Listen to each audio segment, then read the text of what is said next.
you don't exist. Take a perk and a talk of that shit. Money swallowed like sis. Dead up perfect in the kid. Got a billion new single, my hater, the big better put on the road, I just spit. I know we got $1 million, the devil, that shit ain't not cheaper than Hello and welcome back, fellow anime lovers, to MangaMuse. I am delighted to have you join us once again in the world of fanfiction and fantasy. This is the second part of What If Naruto Meets Deadpool. Special note, this fanfic is written in a masterpiece of AngelFallenDemon on fanfictionnet. Do check and support the author too. Now smash the like, share and subscribe button for more. Also press the bell icon so that you never miss such great parts. Thanks for the introduction. Now let's dive into the world. Tony walked over and looked over Wade's shoulder and read a little of it as both men had privy giggles. Tony looked up at Jiraiya. By the looks of this book, it isn't the first of the series. Clearing his throat and quickly moving away from his wife, Jiraiya spoke. No, this is my 7th book so far. The new one will be out in a couple of months. Well, if you want to earn a little spending money for your wife here in this world, I could publish all the books you have out so far, said Tony. Everyone looked at the Burnett man and Deadpool giggled some more. Oh, please do. I really like the story and the chick sounds like a babe, said Deadpool. Jiraiya looked away from them to his wife and back at the two men. There are deluxe editions with pictures of the female heroines. Sold, yelled Deadpool. I want a copy of all the deluxe editions you have on you. Jiraiya pulled out 2 storage scolds from his backpack and looked a little nervous at Tsunade again. He unrolled them and put a little chakra into both scrolls, and 2 complete sets of the deluxe editions appeared in a poof of smoke. He handed both men the copies, and they saw Deadpool vanish in a blur, yelling for Jarvis to translate them quickly for him. Tsunade just sweat dropped looking at the 3 men. When she heard Deadpool again. Diamen Jiraiya, your wife is a babe. Seconds later, a girly scream was headed and Deadpool came back into the living room to see Jiraiya curled up in the fetal position crying like a baby. What happened to him? Asked Deadpool. Give me that Diamen book, yelled Tsunade. Deadpool handed the book over to see in the cover a picture of Jiraiya and herself on their wedding day. She took the picture and a single tear rolled down her cheek. Oh, Jiraiya, I'm sorry, said Tsunade as she went and healed the man she just hurt. Just then, Dr. Bruce Banner walked in from the elevator to see a glowing green hand over a scared and crying man. What happened here? Asked Banner. Naruto turned and looked up at the man. Grandma just beat up Ero Grandpa. Banner looked down at the little girl and back at the blonde hair woman. Did I miss something here? Hey, Bruce. Long time no see, said Deadpool. If he is here, something big and bad just happened or is going to happen, said Banner. Awa, why do you always think something bad is going to happen, or has happened when you see me? Asked a tearful Deadpool. Because, in the past few years, knowing you something bad always happens, and Banner trailed off. Hey, don't blame me for Hulk smash, said Deadpool. Dr. Banner just sighed. Just please no more pranks for the time being. I can't not nor will not promise anything. For you know I have several personalities at times, and I will not be blamed for what they do, said Deadpool. Geez, it's like the man has never picked up one of my comic books before. He would know better. Naruto just giggled at Deadpool. Uncle Deadpool, you're weird. I know, sweetie, and I'm the good kind of weird too. You'll never feel sad with me around, said Deadpool. I'm glad, said Naruto as she yawned and hugged Deadpool. It appears it's nighty-night time for a special little lady, said Deadpool. Naruto yawned once more before falling asleep in his arms. A smile crossed his masked face. I finally get to be a daddy. Tsunade raised an eyebrow to his comment, but didn't say anything, for she was seeing a soft and gentle side of Wade that rarely ever came out. As well, Thor and Tony stopped her before she could take the small girl from the masked man. Wade carried her to her room as the others followed behind him. He laid her down on her bed and motioned for Tsunade to come over. Do you want to change her into her PJs? Asked Deadpool. Yeah, I'll change her. But do you think you could find them for me? Asked Tsunade. Deadpool nodded his head and went to work looking through all the bags in the room while Tsunade began undressing her. Deadpool walked back over with his back facing them and laid the new PJs on the bed and quickly left the room, closing the door behind him. Tsunade just smirked and shook her head and finished getting the little one ready for bed. Back in the living room, Deadpool pulls off his mask, revealing his scared face, just as Tsunade walked back into the room. Looking over at the man, Tsunade just stops dead in her tracks. "What the hell happened to you?" Wade looks up. "Like I said before, I was part of a really bad lab experiment and Francis screwed me over and made me into this fabulous beauty queen before your eyes. Come here and let's see what I can do for you, Your Highness," said Tsunade as she walked over to the kitchen and washed her hands and pointed to the bar stool in front of her. Wade just sighed and sat down. "I don't know what you think you're going to do here. I have been to some of the best skin docs and plastic surgeons around that money could pay for, as well as blackmailed." Now this got everyone's attention as Tsunade's hands began to glow a light green before their eyes. "Well, you think you've been to the best. But honey, they don't have anything on me and my skills," said Tsunade. "She is right. Tsunade Heim is one of the best there is," said Jiraiya. "What is she doing and why are her hands glowing green?" asked Banner. "That's simple really. My hands are green because I'm using healing chakra. I am a medic nin and the best there ever was, if I don't say so myself," said Tsunade. "Chakra?" asked Banner. He had a confused expression on his face. "Chakra is spiritual energy and life force energy that our bodies make that mix into and make chakra," said Shizune. "We all have it. It's just if we activate it and use it." "I see. So anyone could learn this then," said Banner. "Yes, but it is easier to activate chakra coils when you're smaller, because it is more painful to activate them when you're an adult," said Shizune. "Does everyone from where you come from know how to use chakra?" asked Banner. "Yes and no. Some civilians know how to use it but don't. It's mainly the ninjas that use chakra.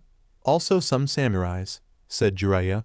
"Before you ask, not all ninjas are able to do healing justice, because it takes excellent control over chakra and the knowledge on how much to use while healing someone, because too much could poison and kill the person." With that said, Shizune nodded her head. "I have been Lady Tsunade's apprentice for a while now, and I am nowhere near the level she is at." All the men just stared at Tsunade as she ran her hand over Wade's face. With shock on their faces, they saw some of his face was healing. "Well, Wade, maybe in a couple of months you'll be ready to walk the runways again," said Tsunade. She stepped back from him and looked at his face that was slowly begin to smooth out and heal. "Really? I hope so. I miss walking the Victoria's Secret runway shows," said Wade as anime tears ran down his cheeks. Wade," said Steve Rogers. "Yeah, Cap, something I can do for you?" asked Wade. "Please go look in a mirror," said Steve. Tsunade stood there with her hand on her hip with a smirk on her face, as Wade got up and went walking into the bathroom. "Oh dear God, I'm appealing," screamed Wade. Wade came back running into the kitchen and picked up Tsunade and gave her a big embrace on the lips and spun her around. Thank you. You are a goddess and I shall worship the ground you walk on," said Wade. Everyone just laughed, as Jiraiya glared at Wade and grumbled, "Jackass, embrace my wife. Don't get your panties in a bunch, old man. I'm just thanking the hottie for the help," said Wade, as Tsunade blushed and pushed herself out of his arms. "I swear I don't know what you see in Grumpy there, but if you ever get tired of him, just come and knock on my door and I'll make sure to keep a smile on those lovely lips," said Wade. "You little butt," said Jiraiya as he was slowly forming the Rasengan in his right hand. "What is that?" asked Thor. Everyone looked at Jiraiya's hand.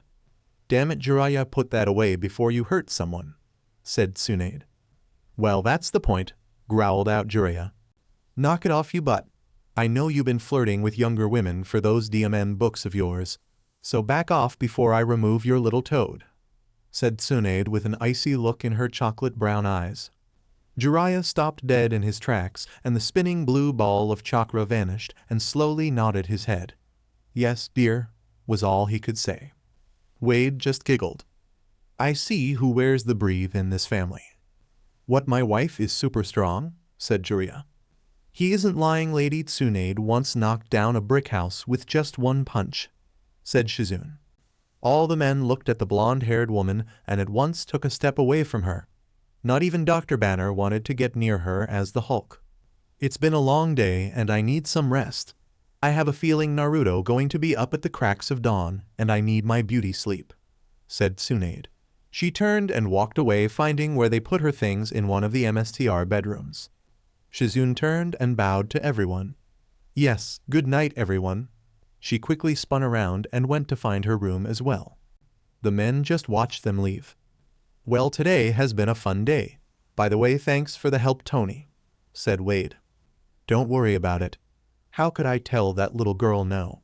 Those appealing blue eyes tell a sad story, and all I want to do is try to make her smile, said Tony. Steve walked up to Tony and placed a hand on his shoulder. So we going to go visit the children's hospital tomorrow then? Yes, and I'm help some of the families with their bills, said Tony as he walked away from everyone and head for the elevated. Are you guys coming? The others nodded their heads and left. Well, Jiraiya, old buddy, I don't know about you, but I'm going to hit the hay, said Wade. Both men parted ways. Jiraiya heading to find Tsunade and maybe hope she'll allow him to sleep in the same bed as Wade found his room and jumped onto his bed, passing out. The next morning, singing and laughter could be heard coming from the kitchen. I'm too sick for my hat. Too sick, yeah, sang Deadpool. Naruto sat in a bar stool in the kitchen giggling and clapping as she watching her Uncle Wade dance around singing without his mask on. It appeared that whatever Tsunade did last night with her chakra healing, it had jump-started Wade's healing factor. What time is it? Asked Tsunade, standing in the living room looking at the two in the kitchen. Morning, sunshine. It is 8 a.m. Naruto came and woke me up saying no one would wake up. Shiaso told me she was starving. So here we are making breakfast, said Wade. Tsunade yawned as she walking into the kitchen, but she stopped dead in her tracks after noticing that more of Wade's skin on his face had healed. What the hell? Your skin healed some more. Nice, huh? It appears you somehow jump-started my healing factor to heal my skin, said Wade. As they talked, Shizune and Jiraiya had walked into the kitchen and saw that Wade's skin had healed some more. Not looking too bad there, Wade, said Jiraiya. Yeah, I know. Soon I'll be back hanging around the lingerie shows, said Wade. Jiraiya just gave him a prevy giggle. Wade, do you two need any help in the kitchen? Asked Shizune. Sure, could you set the table? Asked Wade.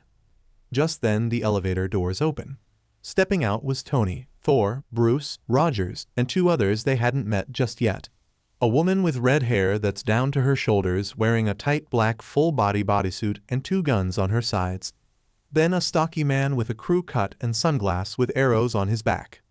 Ah, Widow Baby, when are you going to give me a chance? Asked Deadpool. Never, said Natasha Romanoff. Wade, when are you going to stop asking? Said Clinton Barton. When pugs fly or she marries Big Green, said Wade.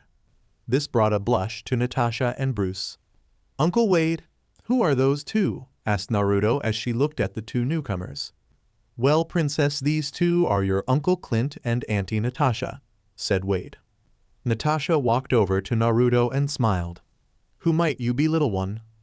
With a bright smile crossed Naruto's lips as she looked up to the woman before her. I'm Naruto Uzumaki, and I'm going to become the world's greatest kunoichi. Is that right? It is nice to meet you, Naruto, said Natasha. Clint came up behind the woman and smiled at the little girl. I'm Clint, and it is nice to meet you too. It is nice to meet you both, Auntie Natasha and Uncle Clint, said Naruto. As everyone gathered into the kitchen, when they saw Wade's face, What the hell happened to you? Asked Tony. Oh, this, said Wade as he pointed to his face. Well, you see, when Tsunade healed some of my skin last night, something happened, and she jump-started my natural healing factor, and now I'm becoming sexy again. Anime tears streamed down his cheeks. Oh dear Lord, he is going to be a nightmare to live with now, said Natasha as she rolled her eyes. You say that now, but after you have my cooking you'll be all over me, said Wade as he chuckled. Uncle Wade, you're crazy, said Naruto. Tsunade pulled the milk and juice out of the fridge as Shizune grabbed the coffee pot and put it on the counter with several coffee mugs. "Well, everyone, how about we eat and get this day started?" said Tsunade. Everyone grabbed coffee as Naruto was only allowed juice and milk. She pouted, wanting to know what was so great about that brown stuff the adults were drink. They had their breakfast of blueberry pancakes and bacon and eggs. After everyone ate, Shizune and Steve cleaned up the table and did dishes. "Naruto is 5 years old, right?" asked Tony. "Yes, I'm 5. Why Uncle Tony?" asked Naruto. "Well, at your age we send kids to school here," said Tony. Growing wide-eyed, Naruto looked at her Uncle Tony. "They start ninja school here at 5. Tony just chuckled. "No, it isn't ninja school, but school for civilian kids. Everyone has to go. It would be good for her to go to school here, and after school we can tutor her in things from our home," said Tsunade. "That is a great idea. When I go back I can have Sensei get everything she will need and would have learned in the academy and bring it back here for you guys," said Jiraiya. Naruto looked from one adult to another. A frown slowly crossed her face. "I don't think I like this idea." "So it's settled. Today we will look into getting Naruto into a good school," said Tony. "Are we sending her to public or private school or Catholic school?" asked Wade. Natasha spoke up. "I don't want her having to deal with crazy nuns." Tsunade raised an eyebrow to this. "Nuns?" Wade looks over at Tsunade. "Yeah, nuns. No Catholic school for Naruto.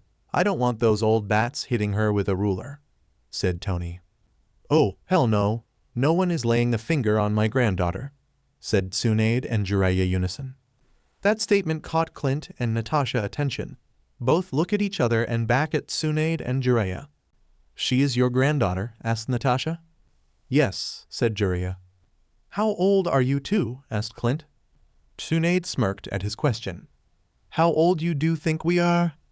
"Well, you look to be about 30s, and he looks to be about 45 to maybe 49 years old," said Natasha. Jiraiya just busted out laughing. "I'm 49 years old, the same age as my wife there." He pointed at Tsunade. "You got to be kidding, right? There is no way in hell she is that old," said Deadpool. Tsunade smirked. "What if I am?" Natasha looked at Tsunade. "How do you stay looking so young?" "I drink good sake and eat right," said Tsunade. Jiraiya just laughed at her. "It's a justice she knows that keeps her looking so young and makes her as strong as hell too." "Jerk," said Tsunade as she puffed up her cheeks and crossed her arms, looking away from them. Naruto giggled at her grandparents' antics. "We're getting off track here. Now tell us about private schools and public school you have here," said Shizune. Tony looked at Shizune and nodded. "Well, private schools, she will be around mostly rich kids, some foreign diplomat children, and a couple scholarship kids. Normally the private school kids are a little stuck up and think their SHT don't stink." "Okay, now what about public school?" asked Tsunade. "Well, public schools you get a mix of kids, some upper-class families to very poor families. But the bad thing is that some of the public schools are understaffed and underfunded, so they don't get everything the rich kids do in private school," said Tony.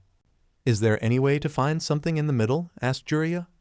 "Well, there is always private teachers, but I think you want her around children her age and not isolated," said Tony. "We could try a private school. I do want the best for her, and how the public schools sound they would do their best, but one person can only do so much with what they have," said Jiraiya. "Fine, it's settled. There is a private school just 2 blocks away. If you want we can go now," said Tony. Wade looked at Tsunade and just nodded. Naruto looked at them and took off running. "Nuo, I want to stay at home and play all day with you guys," cried Naruto. Thor stuck out his arm as she was running by. "Don't worry, little one. We will go with you and see what this school is like." "You will?" asked Naruto. "You got it, Half-Pint. We're not going to dump you there without seeing what they have to offer, and if you like the place," said Wade. "Okay, fine." Naruto pouted as she looked at the adults in the room.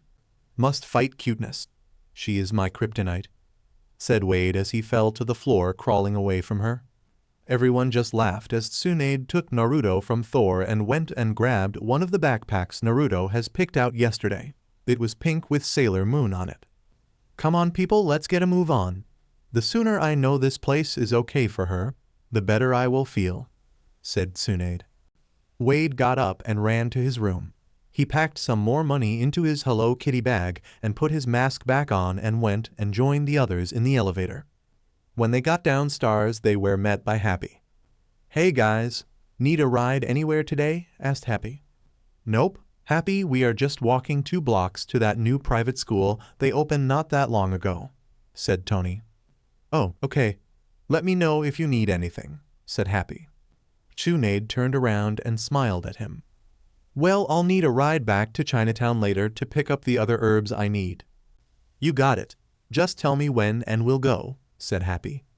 With that said, everyone walked out of the building and turned left and walked down the sidewalk. Naruto held on to Tsunade for dear life as she looked at all the different people in buildings. They walked up to an old-looking school building that had a good-sized playground, and there were several children out there play. Naruto, seeing this, grew excited. Look, Ba-chan, there are kids my age playing, said Naruto. Yes, there are. Let's go inside and get you set up to start school. Okay, sweetie, said Tsunade. Nodding her head, Naruto watched with big eyes as the kids ran and played. She really just wanted to go join them. They entered the building and looked around. They saw a woman sitting at a small desk typing away at a computer. They walked up to her. Yes, may I help you? Asked the woman. Yes, we would like to take a tour of the school, said Tony. The woman looked up and her jaw just dropped. Standing before her were the Avengers and Deadpool. Yes, of course, she stood up. Please, could you sign the guest book? Said the woman. They nodded and signed in. Even Naruto had fun signing her name. Follow me this way to the head MSTR office, said the woman. They followed her down the hallway, and along the way they saw the classrooms and children strong at work. Naruto was starting to bounce in Tsunade's arms. To the point, Tsunade put her down so she could walk on her own. They came to the end of the hallway, to a large dark oak door. The lady knocked on the door. On the other side they heard a voice. Come in. They walked in to find a man sitting at a large oak desk doing paperwork.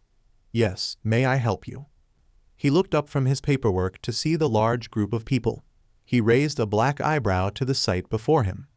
Yes, I would like a tour of your school, for I want to enroll my granddaughter into a nice school, said Tsunade. You will not find any other school that is able to meet McKinley Heights Private School. We offer the best programs to ensure your child meets her true potential, said the head MSTR. That is good to hear, mister, asked Tsunade. Dr. Richard Smith, said Dr. Smith. Dr. Smith, we are only looking for the best for Naruto, said Deadpool. Forgive me for asking, where are the girl's parents? Asked Dr. Smith. Naruto's parents died in an accident shortly after she was born, said Tsunade. I am her grandmother, and the man next to me with the white hair is her grandfather Jiraiya. The others are her aunts and uncles, said Tsunade. I am sorry to hear that, said Dr. Smith. We will be listed on Naruto's registration forms as emergency contacts and people to pick her up after school, said Tony. Yes, I understand, Mr. Stark, said Dr. Smith. Allow me to get you the forms you will need to fill out and also the forms of what it will cost for Naruto to attend school here. Yes, that is fine, said Tony. But before we sign anything, we would like to have you show us around and explain what we are to look forward to and about the school uniform she will be required to wear. At this, Naruto frowned. She didn't like the idea of being forced to wear something that she might not like. Follow me, said Dr. Smith. They followed him out of the office, and though the school he told them of all the programs and what he expects from each student and how much it cost per year, which didn't bother Tony whatsoever. He had already planned on paying for her schooling. When they came to the end of the tour, they returned to Dr. Smith's office, and Tsunade filled out the paperwork, and Tony handed the man his credit card. Dr. Smith pointed them to a small store down the street to buy Naruto's uniform and other items.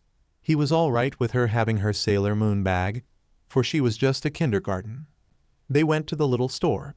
It was a mom and pop type business. Hi and welcome to Odds and Ends, said the young woman from behind the counter. I'm Jill. Please let me know if you need any help finding anything. Yes, Jill, we need a school uniform for a kindergarten student for McKinley Heights, said Jiraiya. You've come to the right place.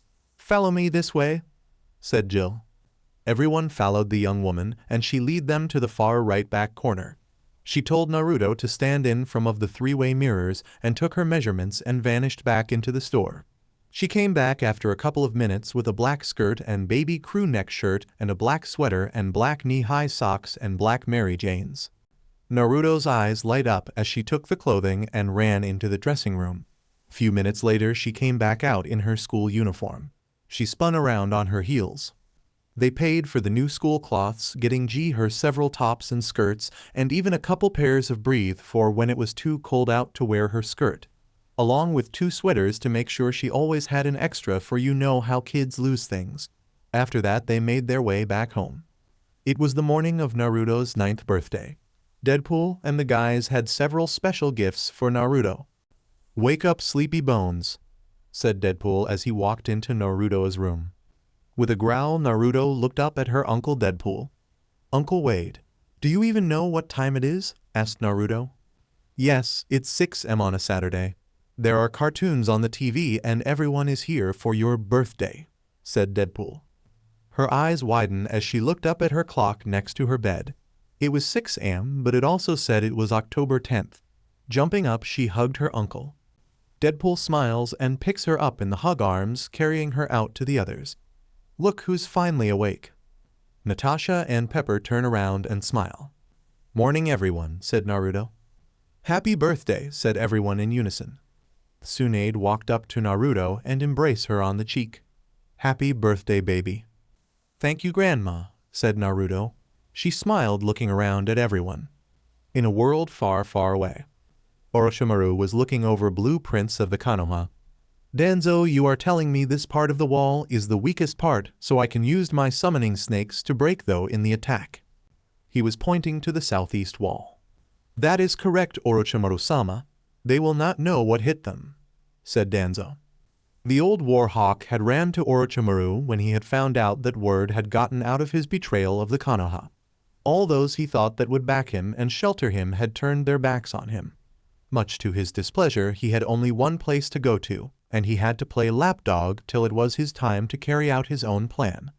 The Hidden Sound Village was one of the larger underground bases of Orochimaru, if you could call it a village. The place was more of a freaking lab that he would do unholy experiments on people he had kidnapped or tricked into joining him. Even the fool Domino of the Land of Sound had granted Orochimaru to create the Odo for him to grow in power. The fool just luster for power will be his downfall one day. Elsewhere, "Jiraiya, I want you to take these scrolls to Naruto," said Sarutobi. "Yes, sensei," said Jiraiya. "I dearly do miss Naruto.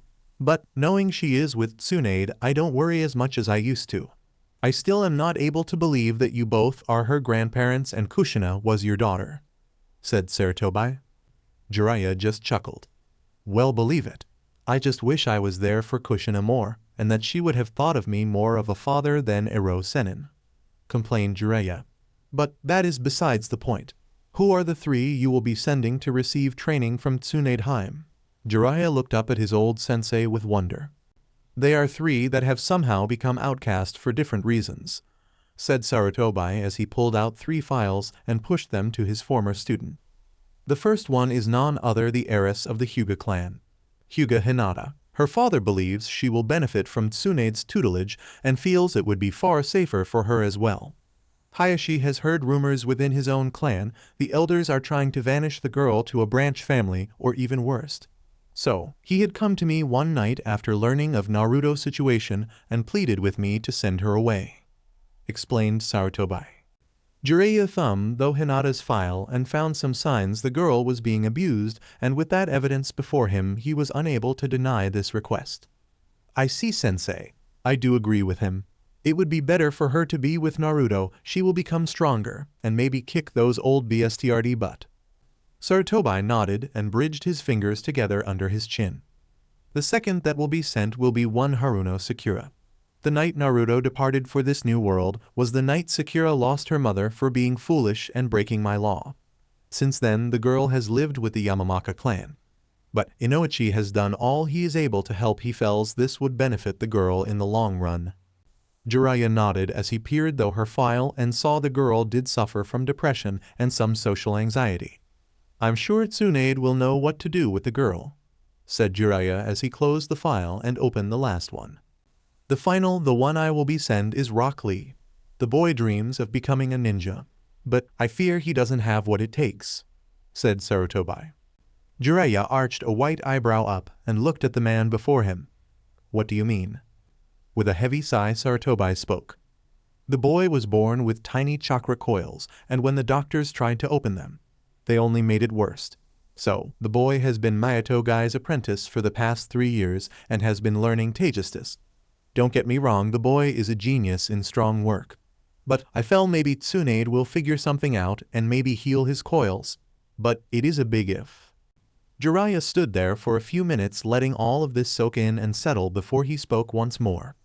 So, you're telling me that these 3 will be saddled with my wife until they are 15 years old, and you expect them to return here in one piece, or maybe even alive after Tsunade Haim is done with them? He just broke out in an insane laugh with tears running down his cheeks. Say a prayer for them to Kami. Sensei, for these kids will not know what hit them.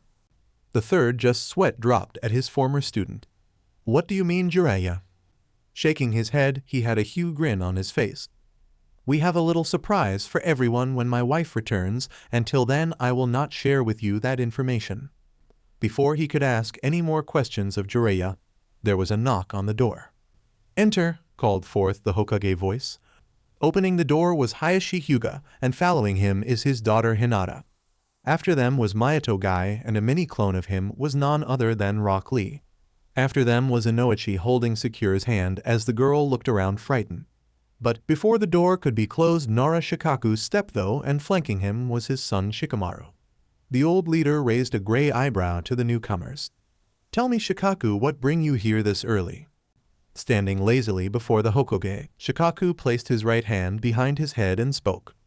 I have come here on request to be allowed to journey along with Jiraiya-sama to see firsthand the living environment that Naruto has been in for the past 4 years.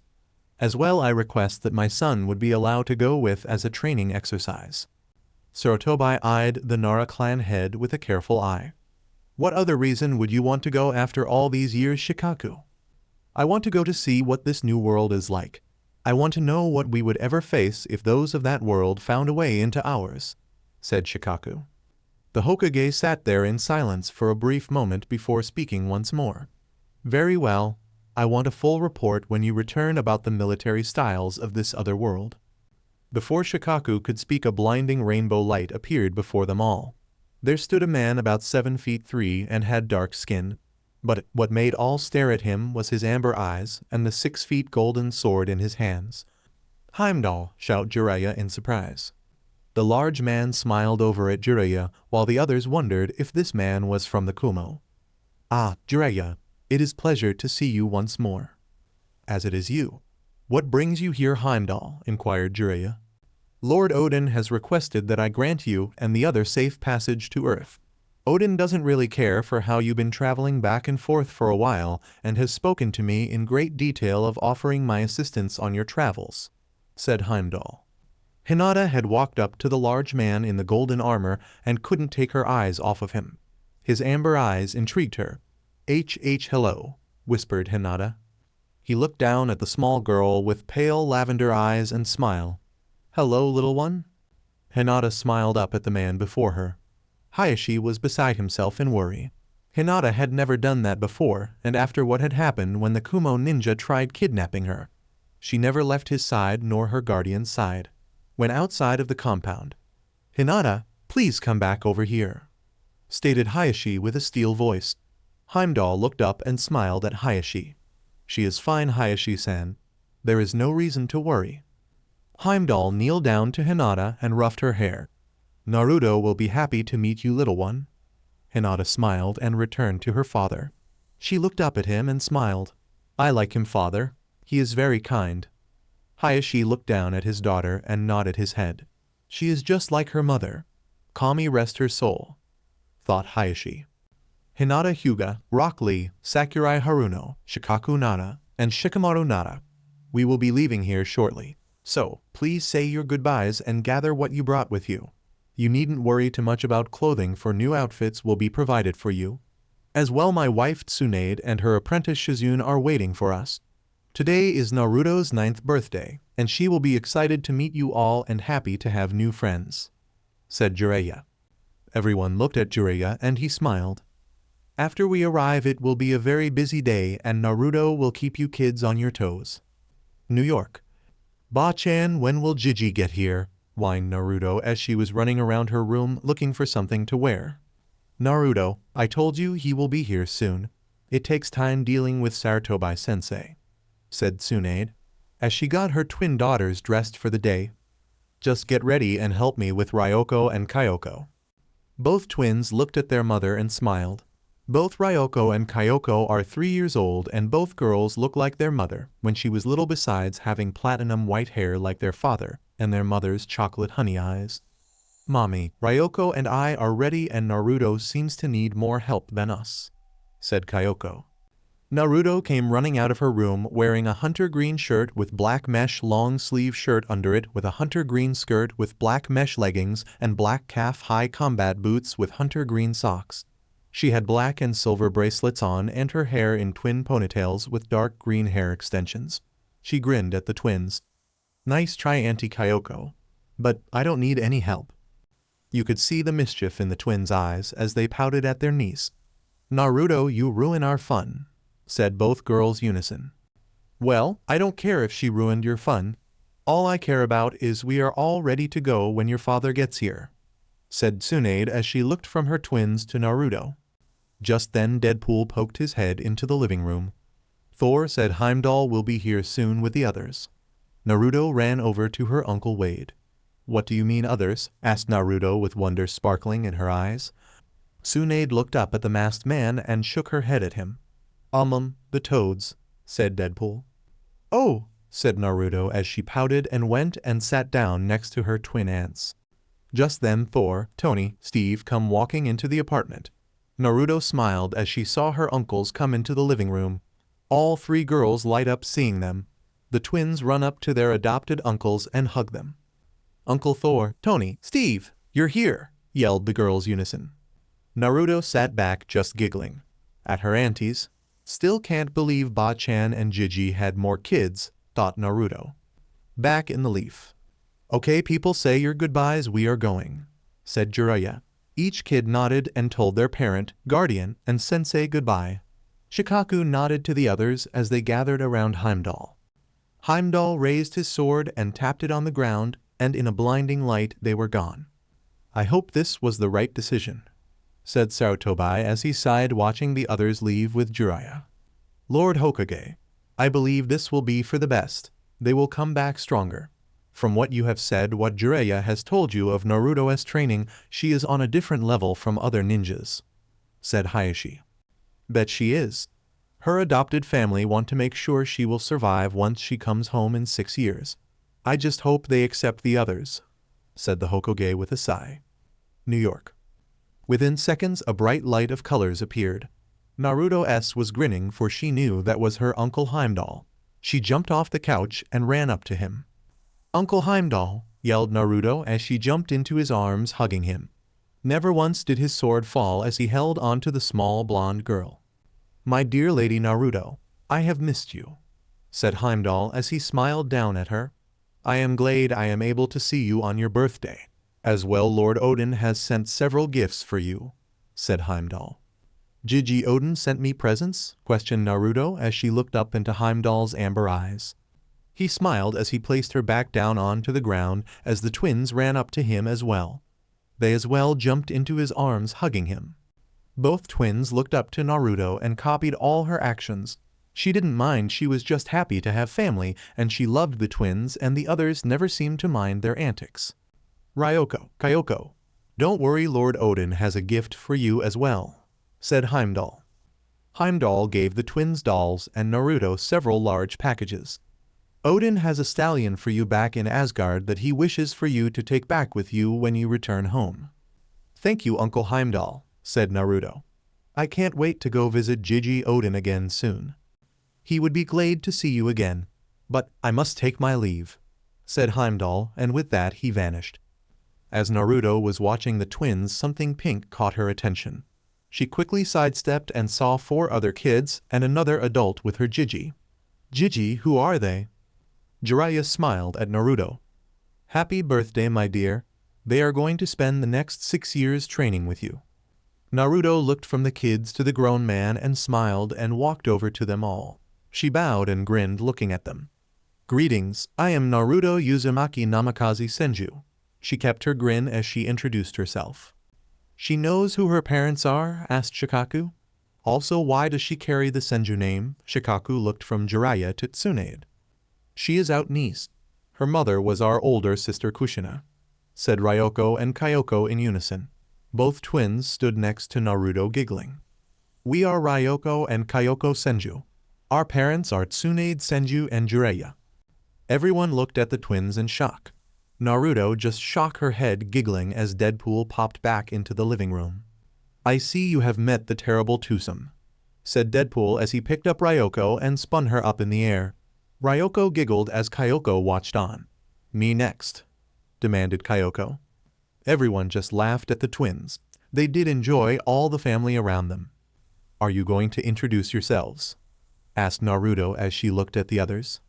I am Shikaku Nara, and this is my son Shikamaru, said Shikaku as he pushed a boy forward with the same pineapple ponytail and black hair with black eyes. He was in ways a mini version of his father. I am Rock Lee, and it is a pleasure to meet you, Naruto, said Lee as he rushed forward and shook Naruto's hand. It's nice to meet you, Lee, said Naruto as the other's sweat dropped. I am Hinata Hyuga, said Hinata in a shy whisper as she hid behind Lee. Naruto smiled at her. I am Sakurai Haruno, said the girl with pink hair. She looked over at the others and back at Naruto. It is a pleasure to meet you all. Allow me to introduce my uncles. The name holding the twins is Wade Wilson, but he is also known as the Merc with the mouth Deadpool. The man with black hair standing next to the couch with the glowing chest is Tony Stark. He is also known as Iron Man. Next to him is Steve Rogers. He is also known as Captain America. Next to him is Thor. He is known in Norse mythology as the god of thunder, but he is the son of Odin of Asgard, said Naruto as she introduced her uncles. They are all my family. They are my uncles. Mind you, there are more for you all to meet, but you'll meet them all soon. Everyone just nodded their heads. So, are we going for lunch before Naruto's party today or what? Asked Tsunade.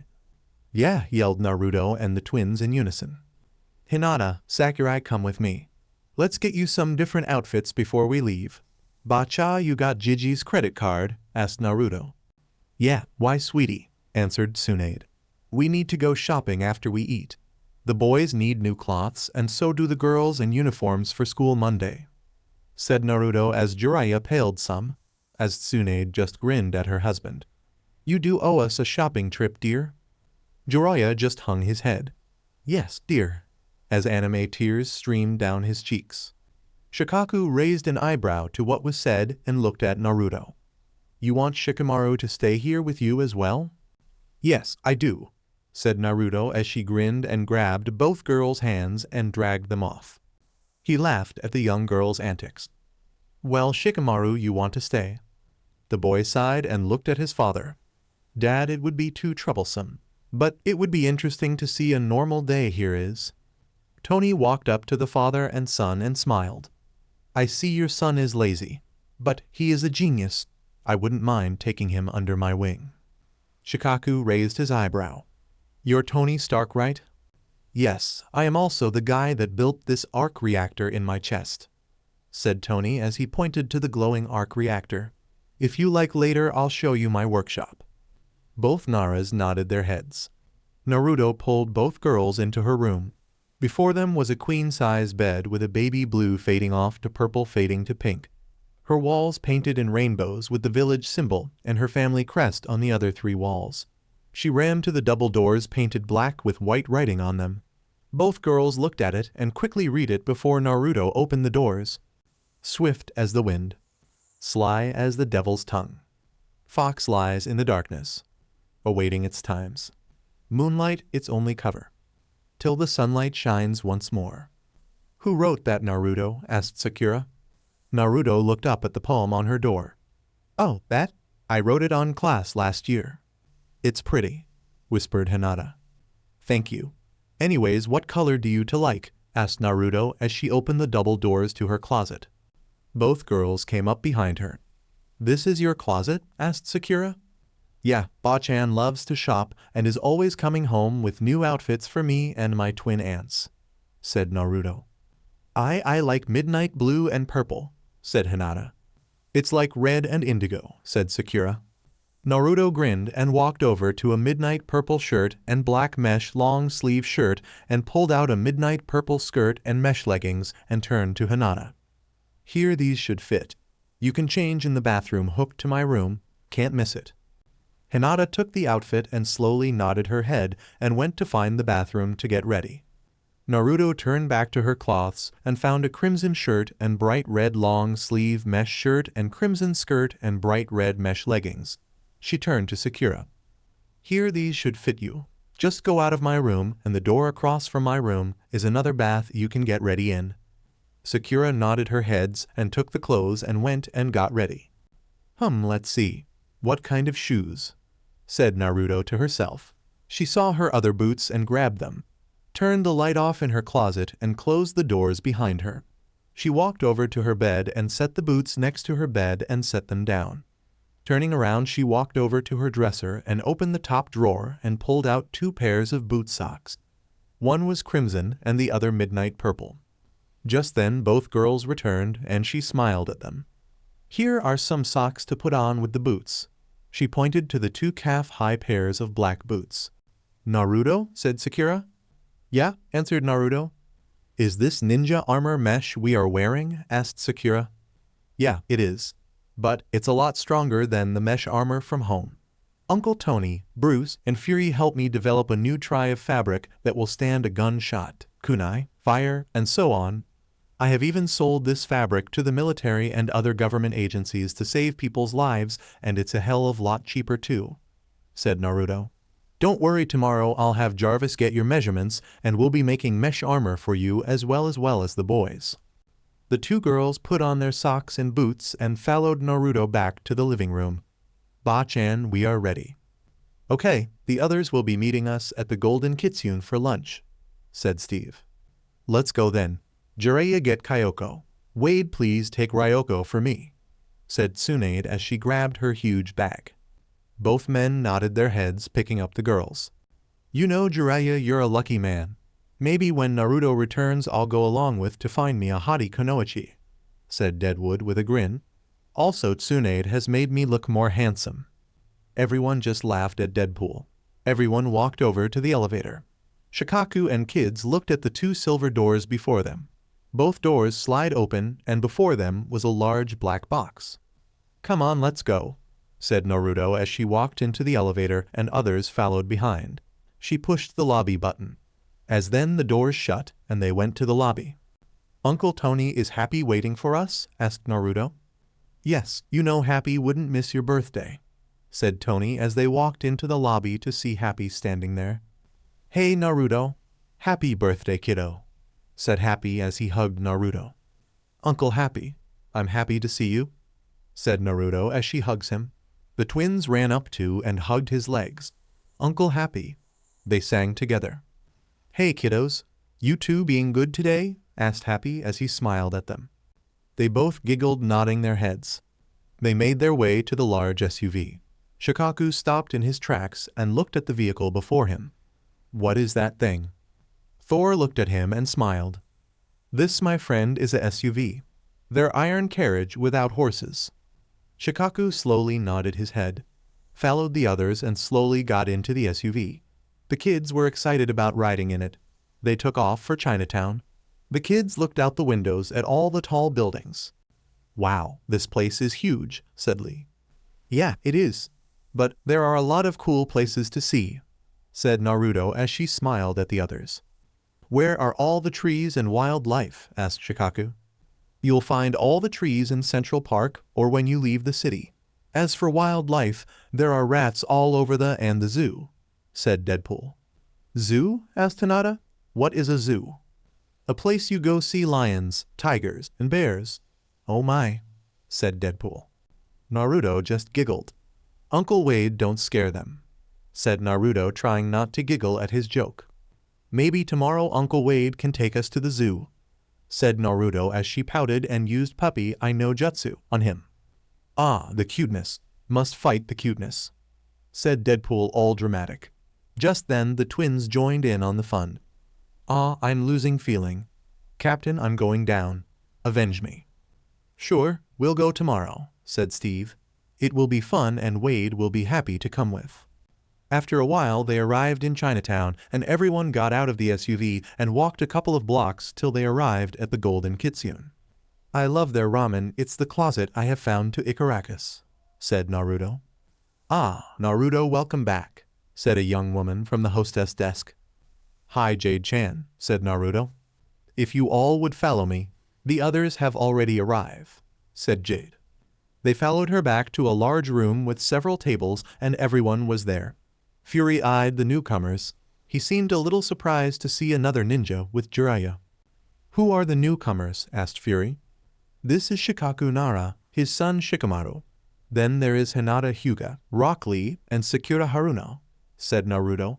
The kids will be staying to train with me, Uncle Fury. Fury nodded his head as the others smiled on. Their lunch was loud and everyone had a good time. Afterwards they all went shopping and got the kids everything they needed. Naruto had a blast because Lee didn't want to part with his outfit but did as he was told. As the weekend passed, the kids enrolled in McKinley Heights. They were all shocked by what the kids in this world learned about. Shikamaru showed his dad the history book and how it described their wars. Needless to say, Shikaku was shocked and a little sickened by this. He had asked Tony for books on the wars his son had shown him, and he wanted to take back home with him to show the Hokage. Shikaku, I build weapons for war and mass destruction. My family had always been in the war business, said Tony. I was part of the Super Solider project that Stark's father was part of during World War II. At the beginning that had me as the poster boy till I found out my friends had been taken captive and had Stark's father drop me off in enemy territory to rescue them. After that I was placed with my own team, till the day I faced Red Skull from Hydra and was frozen until a few years ago, said Steve. In a way, all of us in S.H.I.E.L.D. and the Avengers, we are all tied to each other in one way or another, stated Dr. Bruce Banner. Shikaku nodded his head as he listened to the others.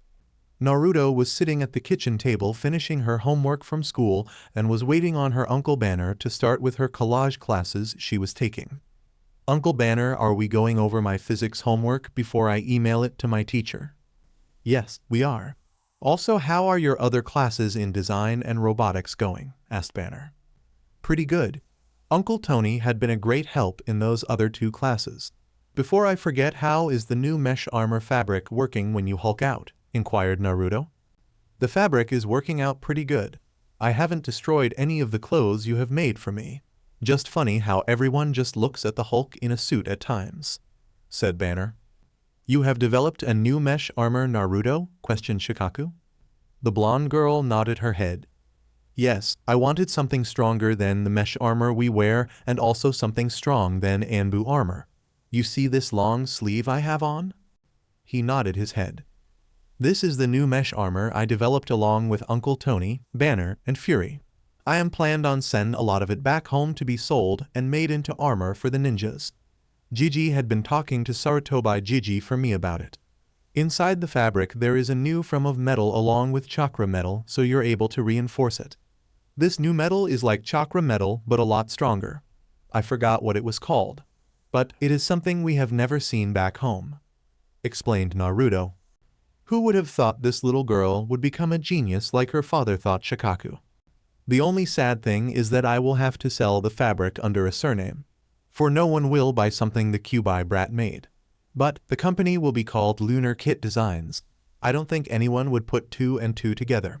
Anyways, I'm not there and Saruto by Jiji will put all the money in an account for me till I return so I don't have to worry so much," said Naruto. "That is well thought out, Naruto, and I'm proud of you," said Shikaku. After 1 month, the other kids will be joining Naruto in her collage studies. I know it might seem rushed, but we only have until her 15th birthday to make sure she can handle anything. Because after she finishes these studies, she will be going into our version of the war room that Professor Xavier helped us create, so she can train battling against all type of creatures and ninjas that we got from a bingo book Jiraiya gave us," said Tony. "I really don't mind this because I have everything set up that I still have a normal childhood," said Naruto.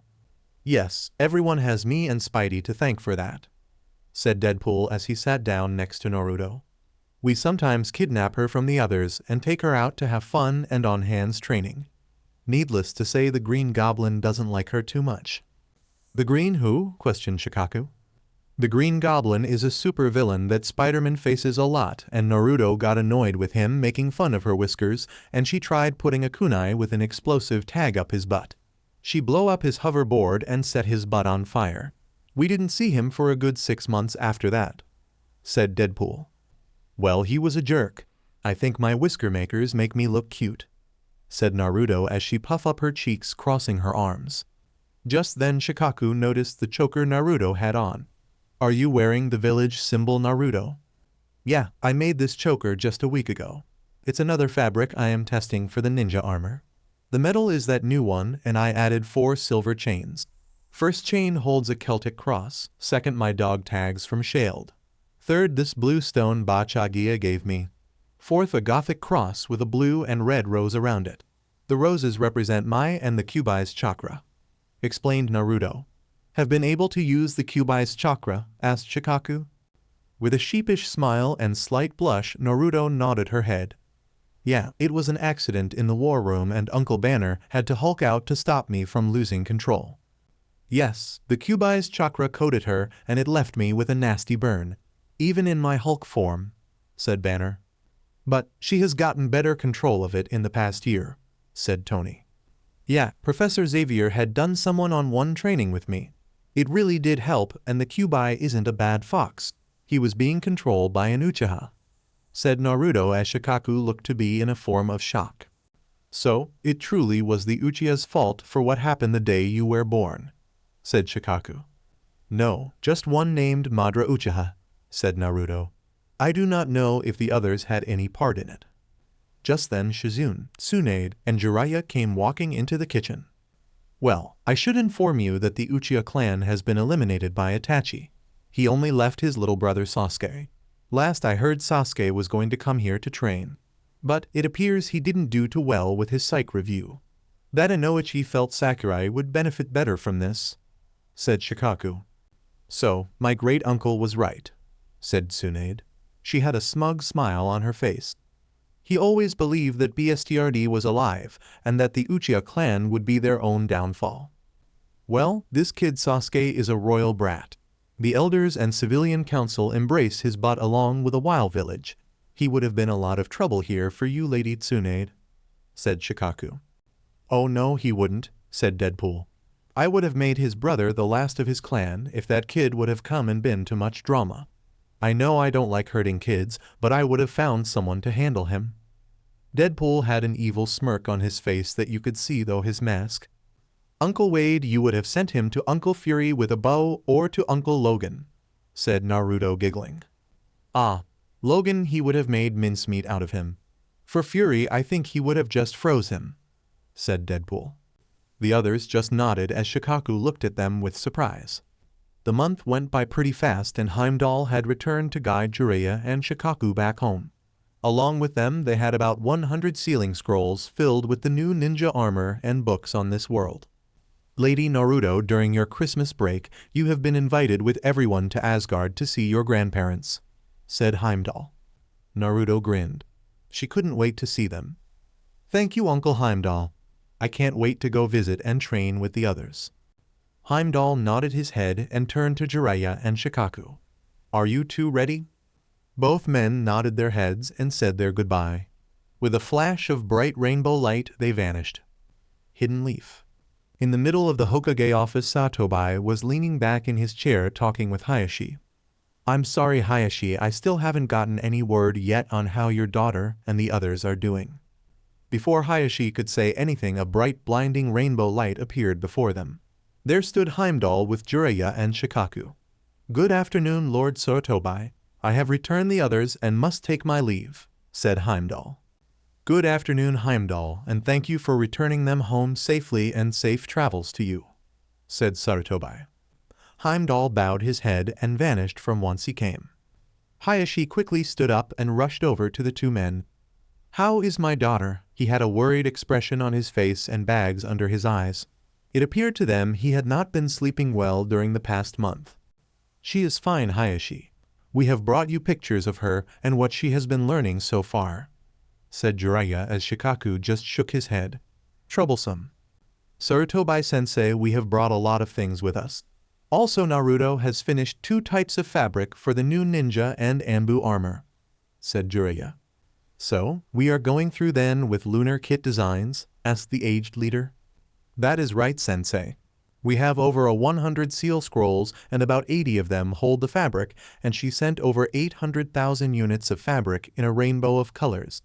Yes, she made sure about 100,000 units of black, silver, and gray each, said Jiraiya. I will get the best seamstresses on the job to begin making the clothing for sale, said Sarutobi. Jiraiya pulled a small lavender scroll out and handed it to Hayashi.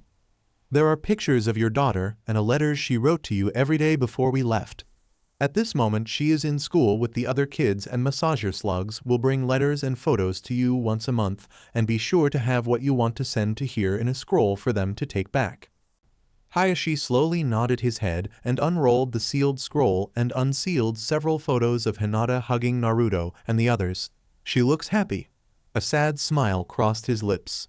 During the following months, a new ninja special shop sprung up in the Konoha, and the Suna ninjas across the elemental nations were demanding clothing and armor from lunar kit designs. Even the samurai were looking into the clothing line. Needless to say, demand for more fabric was coming every 3 weeks. New York? Naruto had opened several of the gifts Odin had sent her, and there was 15 scrolls that Kushina had left with him about Fuinjutsu. Each scroll held about 20 different books and scrolls and brushes from Uzu with chakra ink and normal ink to learn with. The first set of books were for beginners to the very last set for MSTR in Fuinjutsu. Tsunade was ever shocked to see several of her grandmother's scrolls on Fuinjutsu in the mix, and several she was never to even finish. Naruto, sweet, do your best to carry on in our Uzumaki family specialty, said Tsunade as she embraced Naruto on the forehead. I promise, Ba-chan. I'll do my best to learn all of this. I am the last of the Uzumaki clan and Namikaze clan as well. I'm just glad I'm not the last of the Senju clan, said Naruto as she smiled, looking over at her twin aunties sleeping on the couch. Maybe when they are older I can teach them Fuinjutsu. I dunno, sweetie. I have no skill for it.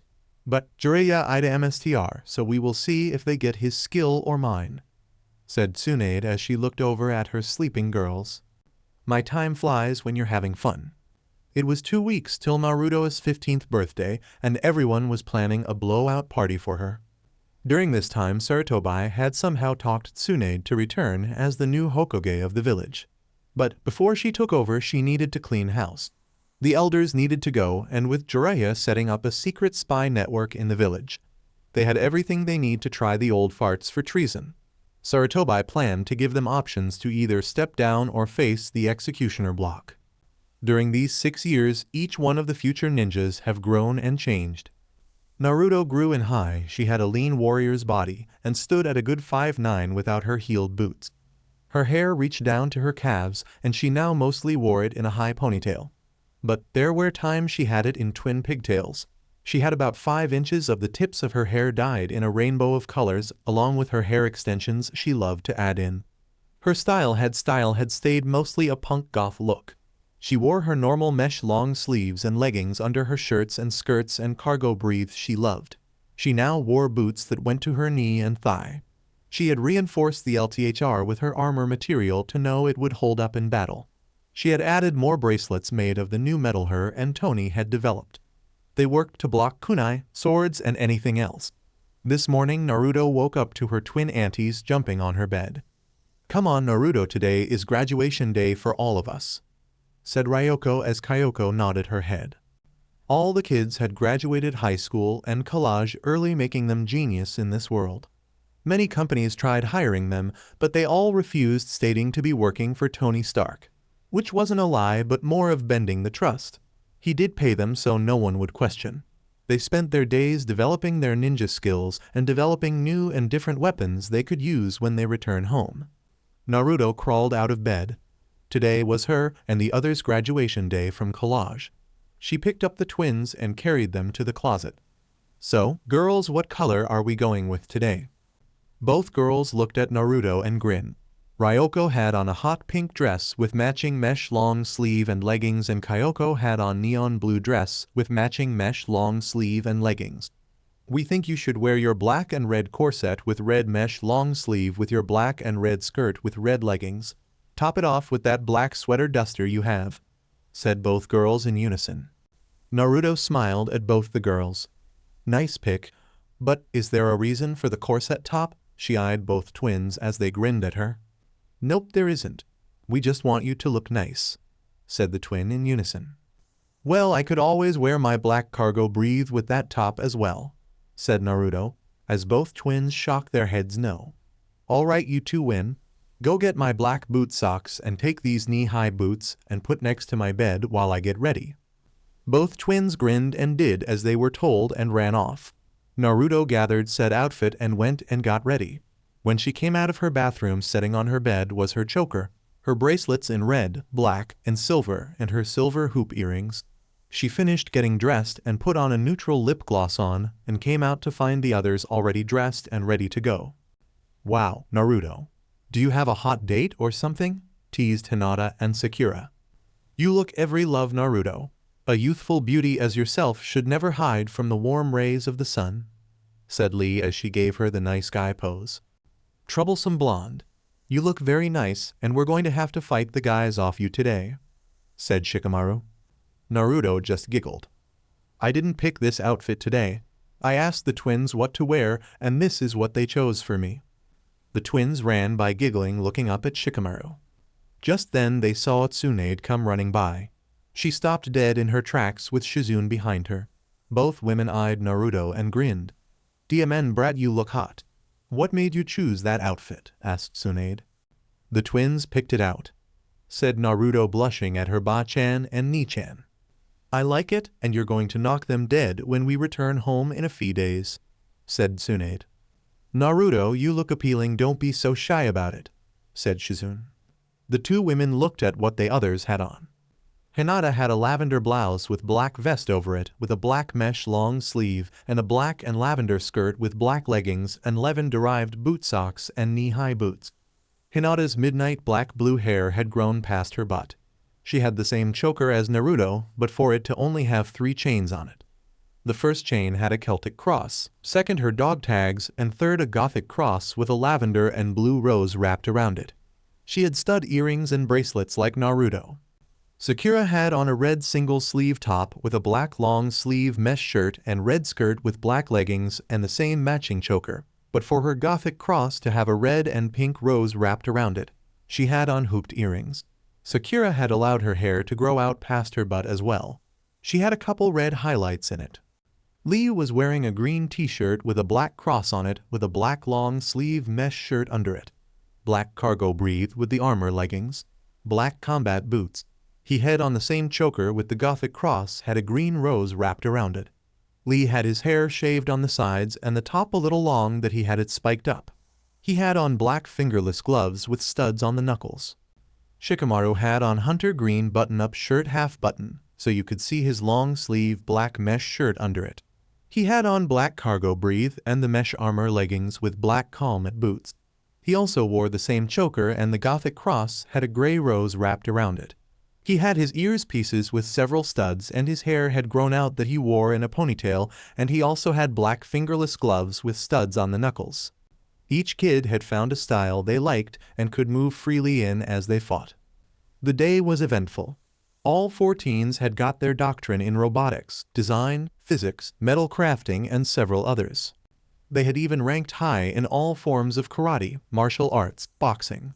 Pretty much any form of fighting style out there. Naruto and Shikamaru both liked street fighting. For anything goes, and it was brutal at times at a couple of fight clubs they found. Lee loved Brazilian kickboxing, Muay Thai kickboxing. With the help of Dr. Banner, Tsunade was able to grow and develop Lee's character coils. The boy was a MSTR at speed and flexibility, and now able to do jutsus, he was now unstoppable. Hinata had developed a new form of her family jutsu that worked more with her flexibility and water affliction, making the Hyuga princess one you do not mess with. As well, she had studied under Tsunade and Shizune to become a medical nin. Shakira showed more towards being able as a medical nin and weld super strength. So Tsunade taught her how to fight in her style, and the girl excel in fly colors. Deadpool had trained the kids as mercenaries and silent kills, which shocked everyone, for the guy never shuts up. Along with any type of weapon out there, Kenjutsu was the best the kids had ever seen in their lives, and they had all learned from him how to use a sword. He had gifted each of them swords that best fit them. In chapter we will go over what sword they got. Tony trained them all in his field and in his line of work with the aid of Pepper. Natasha trained the girls in Astucton and assassination, where she did teach the boys the same. But she also told them all not to let anyone know of these skills, for it will entail more dangerous missions for them.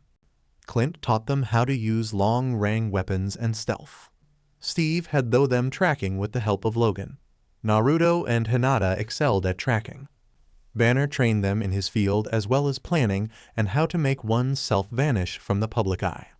Thor was combat training and hand-to-hand battle. Fury trained them in all types of combat and strategic, mind games and interrogation, how to be leaders of soldiers and soldiers themselves. He loved to send the kids into battle. They were his hidden ace. They went from heavy hitters to demolition to whatever was called of them. With Naruto as Fuinjutsu, she could create an explosion seal or tag out of anything and everything. Fury was sad to see the kids go, but knew their time was almost done. But happy to know Deadpool would be out of his way for a while. It was the day of Naruto's birthday, and everyone was packed and ready to go. The Avengers along with Fury decided to tag along to Naruto's home world and check out the ninja life. They had a huge party for her, and at 8 p.m. Heimdall had shown up to pick everyone up. "Lady Naruto, are you ready to return?" asked Heimdall. She looked at her friends and family. She had a sad smile. "Should I even return to that hell I once called home?" thought Naruto. "Kit, you know you don't have to return. You could stay here away from all those that have hurt you in the past," said Kurama. "No, Kurama. I must return and face my demons. May all those people see me for me, not see me as you," said Naruto. "Very well, Kit, I will aid you as much as I am able to," said Kurama as he closed his eyes and went back to sleep. "Yes, I'm ready, Uncle Heimdall. Let's go home, guys," said Naruto. "Sakura, you're moving in with me at the Senju clan home." Sakura smiled at her new sister. "Sure, Naruto, I wouldn't have it any other way." "That goes for you, Lee. I'm not having you live on your own anymore," said Naruto. "Thank you, Naru-chan," said Lee as he smiled at his sister. Hinata just giggled. "Troublesome?" was all Shikamaru could say. "Uncle Wade, as you sure you can do this? We don't have a lot of things we have here, and cars. Planes are the main things we do not have," said Naruto. "Oh yeah, I got this, and Heimdall, old buddy, old pal, said he would keep me with all the new music that comes out and guns," said Deadpool as he grinned. He had his mask off. His skin had healed a lot, that it wasn't like he would win a Freddy Krueger contest anymore. He no longer freaked out the twins.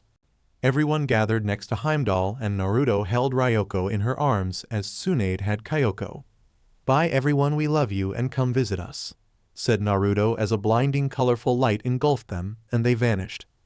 Konoha Kyubai no Yoko Festival.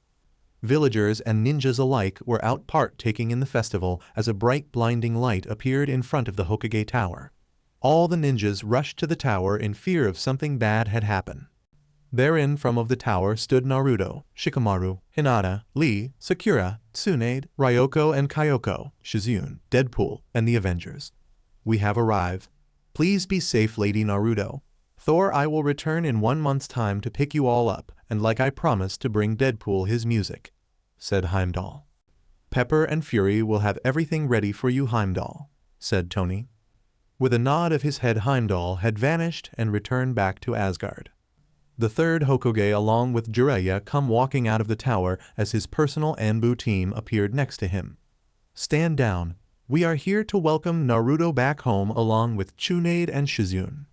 Nico nodded her head and stepped back next to Inu and Tortoise and Raven.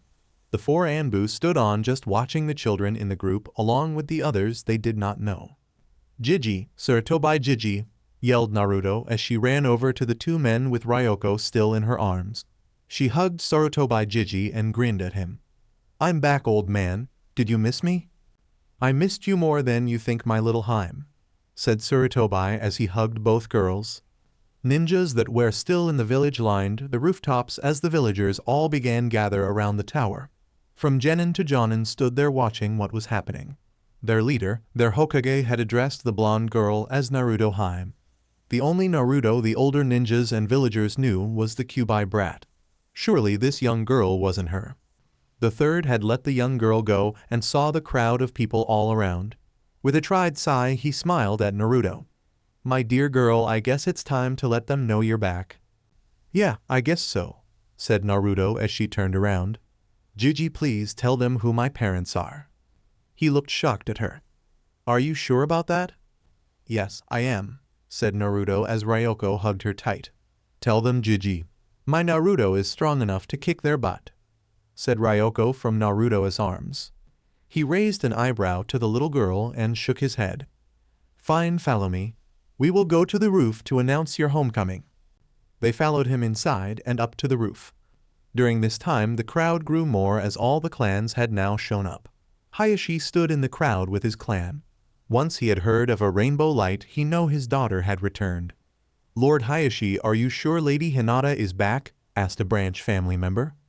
"Yes, my daughter has returned and we must welcome her home along with the others," said Hayashi as he held Hanabi in his arms. "Ni-chan is back?" she asked. "Yes, Ni-chan is back, my dear," he answered. The small girl smiled. She had missed her sister during those 6 years and had grown to dislike the elders for always being so mean about her sister. 3 spotlights shined up to the roof, showing the third Hokage standing with a group of people. He had done a couple hand signs to make his voice carry as he spoke. "People of the Konoha, I have grand news to share with you all this evening. 10 years ago, several people were spirited away to a place unknown. Well, tonight, on the 10 years they have been gone, they return," said the Hokage. "Naruto Uzumaki Namikaze Senju has returned along with her grandmother Tsunade Senju along with Shizune," said the Hokage. He stood there for a couple of minutes as he heard the crowd talked amongst themselves. "How can she be the Namikaze and a Senju?" asked one of the villagers. Tsunade and Jiraiya both stepped forward this time. "She is our granddaughter. Her mother was our daughter Kushina Uzumaki," said Tsunade. "Her father was my late student and our 4th Hokage Minato Namikaze," said Jiraiya. "I knew Kushina was going to have a baby by Minato." The crowd grew silent as they looked up at the 2 Sannin before them. "Before anyone asks, I did the BLD test myself. She is Jiraiya and mine granddaughter," said Tsunade. "But, Lady Tsunade, the Kyuubi is only playing tricks on you, making you believe it is your family and of our late 4th Hokage," said a man from the civilian council. "Really, you jackass, don't you know the difference from a sealing scroll and a kunai sealed within the scroll?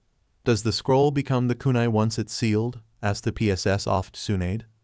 "No, it doesn't. It is just a scroll. Naruto is just the scroll that the Kyuubi is sealed in," said Hayashi Hyuga. Everyone turned and looked at him.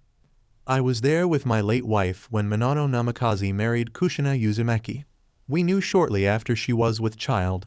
If you look closely at Naruto, you see her father and mother in her. She is a female clone of Minato," said Hayashi. "As head of the Hyuga clan, I recognize Naruto Uzumaki Namikaze Senju as the rightful heiress of the Namikaze's clan and Uzumaki clan." Other clan heads also stepped forth and did the same. It was shocking and overwhelming to the villagers. Never in their wildest dreams did they ever think this would happen. "We of the civilian council do not recognize her as the 4th heiress," said the same jackass. Well, your word means nothing, when the Fire Lord already recognized her, said Jiraiya. The man just paled as he heard that. As well, the civilian council is under arrest for stealing from Namikaze Trust Fund. They left their daughter. As well from the Uzumaki and Senju, said the third Hokage, as Anbu surrounded the members and took them away. Everyone was in shock. A woman with black hair stepped forward. Is that why Danzo and elders along with the civilian council told us that Naruto holds the nine tail? So, they could steal from a child and in hopes of the villages to kill her. Naruto stepped forth and looked at everyone. Greed and hatred are an ugly thing. My father had planned to force the elders along with Danzo into retirement. But they couldn't have that. They coveted their power too much, and what way would be best to get back at their late fourth Hokage? But to have the villages he gave his and my mother's life for to protect while the Kyuubi rampaging in the village. To have everyone one of you attack and hurt me. I was grateful for that day 10 years ago when we had been spirited away.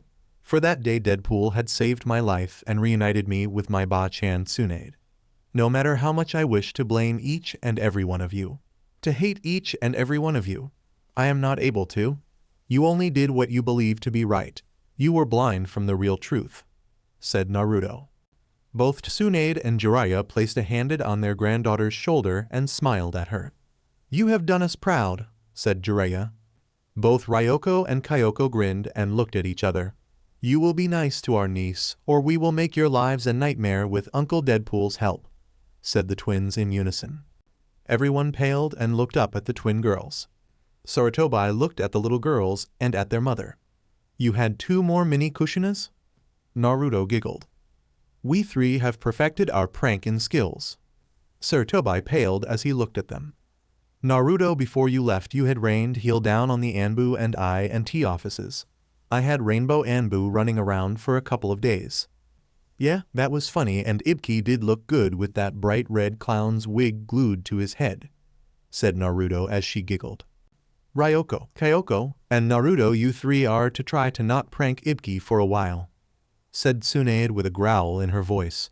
Sarutobi looked at everyone and smiled. Within the coming days I will announce my retirement and who my successor will be. To this the whole village grew quiet. A spies Orochimaru had stationed in the villages looked on in shock. I need to report this new development to Lord Orochimaru-sama, thought a silver hair glasses wearing young man. After the last announcement the crowd went home and on with this business. Many eyes had been opened tonight. Many felt remorse and regret for what they had done to Naruto in her early years in life, and others didn't know what to think about it. Sarutobi Jiji, is it okay we go home? Asked Naruto. With a smile he nodded his head. Jiraiya and I have been preparing the Senju clan home for the past 3 months for your return. So, there is everything you all will need, and in the morning come to the tower, and we will talk about all you have learnt while away and set all 4 of you up in the graduating genie class in the afternoon. Sounds good, Jiji. Good night, said Naruto. Ryoko just waved at the old man as she held onto her Naruto. The group all walked to the Senju clan home. This place could use a few cars, stated Tony. Nah, it's too appealing here to mess up. Haven't you noticed all the trees? Asked Naruto. Hinata had found her father and sister after leaving the tower. Father, Hanabi, I have missed you both. They had noticed right away that their Hinata wasn't stuttering anymore and carried herself with confidence. The elders from the clan saw this. Give us time and we will bring back our old pawn, they thought. Shikamaru walked up to his parents. Hey Mom and Dad. His mom took him into a tight hug. Never do that to me again. You hear me, Shika? His mother was in tears. I'm sorry, Mom. I didn't mean to be too troublesome. But Dad thought it would be a good learning experience for me, said Shikamaru. But can we go home? I'm tried. I had a long day, and I know you will have me up early for tomorrow's meeting with the Hokage. I want you to come with us, Mom. I want you to hear all we have learned in the past 6 years. His mother smiled and beamed with pride. Shikaku had noticed something about his son. Something was different about him. Back with the others. I kind of like this clean and fresh air. But do you guys have indoor plumbing? Asked Deadpool. Everyone had sweat dropped to his question. Yes, we pretty much have everything you do. But for the internet, cars, planes, and farming equipment. Maybe a few other things. Not sure, said Naruto. Tony and Banner looked at each other. As Thor smiled, it is like Asgard. They had arrived to the new home and they made their way inside and saw how huge the place was. My grandfather built this place using his wood-style jutsu, said Tsunade. Wow, Ba-chan, this place is huge, said Naruto. The others nodded as well. Come on, let's get settled in, said Jiraiya. It's been a long day and we have to return to the tower at 7. Come on, I'll show you to your rooms, said Tsunade. Mommy, can we stay with Naruto tonight? Said Ryoko. Yeah, Mommy, can we? Said Kyoko. It's up to Naru if you do or not, said Tsunade. The twins looked up at Naruto. Sure, but no hogging the bed. Both twins smiled and nodded their heads. Shizune and Tsunade showed everyone their rooms and put the 3 teens and twins in one large room for the night, till they can set them up in their own rooms and go shopping. Okay, you 5. You'll be staying in this room just for tonight, and tomorrow we can get to work picking out rooms and decorating them, said Tsunade. Thank you for your kindness, Lady Tsunade, said Lee as he bowed to her. She sweat dripped at the young man. Lee, just call me Ba-chan. She smiled at him. He quickly nodded his head and smiled. Thank you, Ba-chan. Sakurai smiled. Thank you, Ba-chan. I am truly grateful. I did like living with Ino and her family, but it feels more like home with everyone here. Naruto smiled and hugged her. You're my sister no matter what. If you want we can do the paperwork of adopting you and Lee, said Naruto. If that is what you kids want, I would be glad and honored to give you my clan name. As well, Naruto already has you adding her name to everything, said Tsunade. The 2 teens before her nodded their heads, for they were lost for words. Tears streamed down Lee's cheeks and hugged his Ba-chan. Sakurai had tears as well and hugged Naruto, who was still holding Ryoko. Both twins grinned and looked at each other. That makes us your aunties, said Kyoko. Now, you have to call us auntie when you say our names, said Ryoko. Tsunade just laughed at her daughter's antics. I swear Wade has been influencing them too much, thought Tsunade. Everyone had settled in for the night. They awake bright and early with the sun to find that Lord Odin had Heimdall dlvry some housewarming gifts for them all during the night. Lady Naruto, are you ready to face a new day? Asked Thor. Naruto smiled at her uncle. I guess I am as ready as I can be. There really isn't much more I am able to do. Everyone nodded and ate breakfast and got ready to leave. Outside of the Senju estate stood Anbu, Nico, Inu, Tortoise, and Raven. They had come to SCRT everyone to the Hokage Tower, hidden in a snake hole. Orochimaru and Danzo received word that Naruto and Tsunade had returned with some strange-looking people, that the 3rd Hokage was going to retire, and that the elders and civilian council had been sentenced to death. But it wasn't going to happen until the new Hokage was named. It appears everything is changing within the village. I will not have my spies within the council no more, thought Danzo. Kaka, so Sensei is retiring once more. I wonder who he will appoint, stated Orochimaru. I do not know. This is very troubling, Orochimaru-sama. We will no longer have our spies in the council, said Danzo as he looked over at the snake Sannin. That matters not to me. All that matters is that the Suna doesn't back out, said Orochimaru. He burnt the message and disappeared into the shadows of his ungrounded village. Shortly after, screams could be heard throughout the tunnels. I must make my move soon. This arrangement is no longer suiting my plans, thought Danzo. The old warhawk walked down the opposite tunnel to find the commanders of his route to inform them that in a moment's notice they would be gone. Hokage Tower. The large group walked into Sarutobi's office. So, old man, what do you want to know? Said Naruto as she grinned at him. The aged leader just laughed at her antics. My dear girl, you do not know how much I missed that. He had a large smile across his lips. Troublesome blonde, said Shikamaru, as he sighed and shook his head. Yoshino Nara looked at the blonde girl with wide eyes. Naruto, that is disrespectful to address the Hokage that way. It is fine, Yoshino.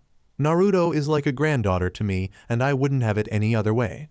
Anyways, when I appoint the next Hokage, she will address them alike most likely, said the third Hokage. Naruto just grinned looking at Shikamaru's mom.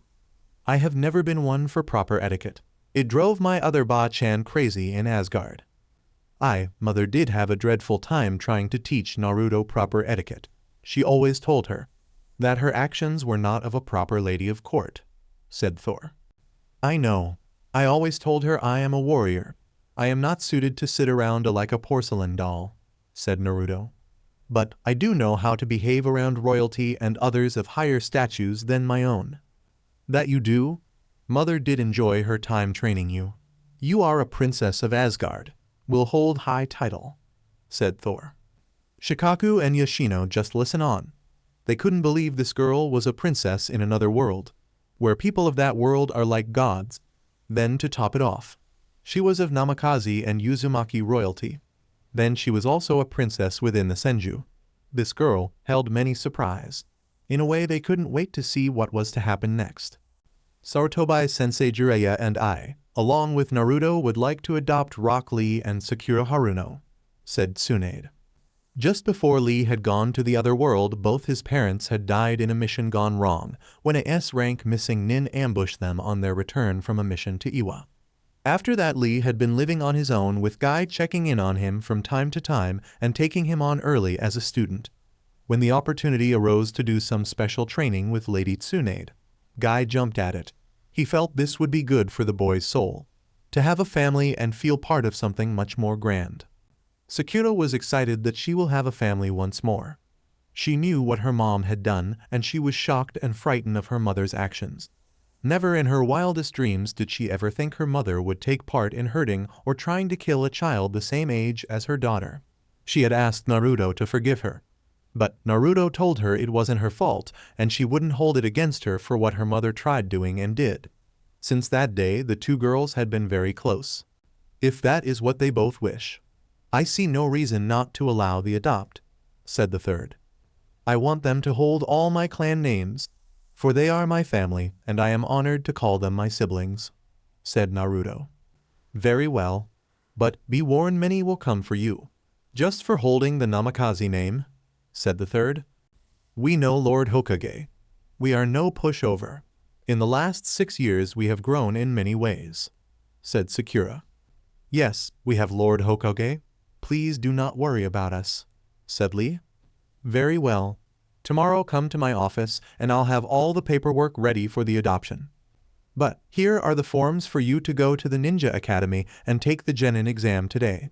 Iruka is waiting for you, everyone, said the third Hokage. He turned and looked at Lee.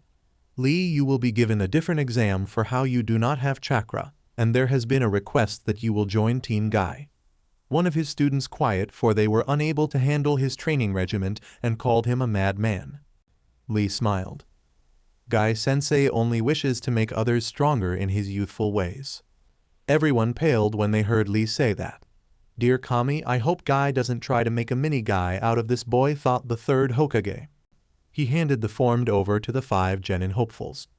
You are to report to Iruka as of this moment. All 5 kids nodded their heads and vanished in several different body flickers. Naruto vanished in a lightning flicker. As for Sakura, in a swirl of Sakura blooms. Hinata vanished in a swirl of water. Shikamaru in a shadow. And most shocking of all, Lee vanished in a swirl of leaves, which made the old leader drop his pipe from his mouth and look at the others in shock, where Tsunade just grinned at him and sat down.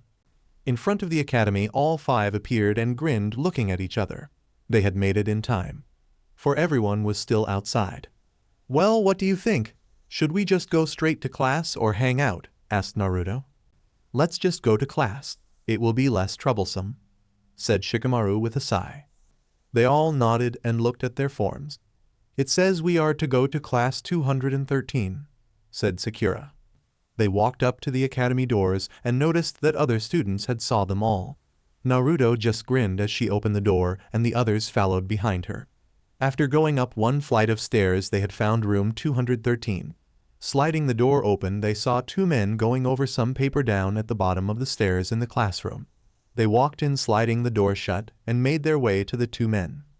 I received word this morning from the Hokage we are to get 5 new students today for the Genin exam. He said something about them off being privately trained for a few years, said the man with scar on his face to the silver hair man. That's correct. We have been gone for a while, said Naruto with a grin on her face. Both men looked up at blonde that stood before them. Who are you? Asked the silver hair man. I am Naruto Uzumaki Namikaze Senju. There is more to my name, but it's too long, and I don't feel like explaining it, said Naruto. This is the Kyuubi brat, thought the silver hair man. I am Sakura Haruno Uzumaki Namikaze Senju, said Sakura. I am Hinata Hyuga, said Hinata. With a sigh and a lazy look in his eyes, he spoke. I am Shikamaru Nara. I am Rock Lee Uzumaki Namikaze Senju. Please call me Lee, said Lee. Just then they heard the other students coming into the classroom. It is a pleasure to meet all 5 of you. I will be your teacher during this exam. I am Aruka and next to me is Mizuki, said Aruka. This will be a very interesting day, thought Aruka. Please wait right here.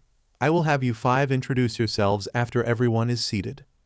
Just before the door was going to close by the last student, a gloved hand stopped it and a masked man poked his head into the classroom and looked around. I found them, he said as he walked into the room followed by 6 other people. Aruka looked up at the newcomers, was going to speak when Naruto beat him to it. What are you all doing here? Asked Naruto. Well, the old man was getting annoyed with me and said I could go watch you take your exam and the others came with, said Deadpool. Naruto grinned.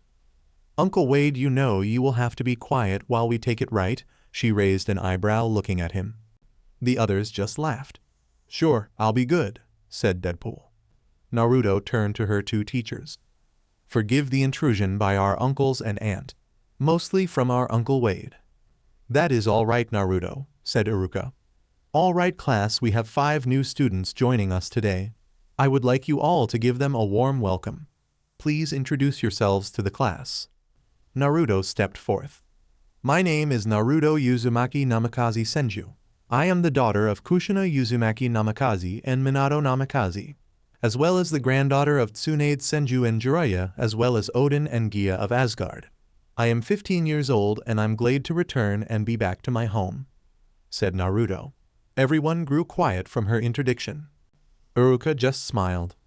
Thank you, Naruto. Next. Naruto bowed and grinned at Hinata. Hinata stepped forward. I am Hinata Hyuga, the heiress of the Hyuga clan. It is a pleasure to return back here after 6 long years, said Hinata as she bowed and stepped back. How troublesome, said the boy next to Hinata. He stepped forward and with a sigh he spoke. I am Shikamaru Nara and clan heir. It's too troublesome to go into detail, said Shikamaru as he stepped back. Next was another boy with weird eyebrows.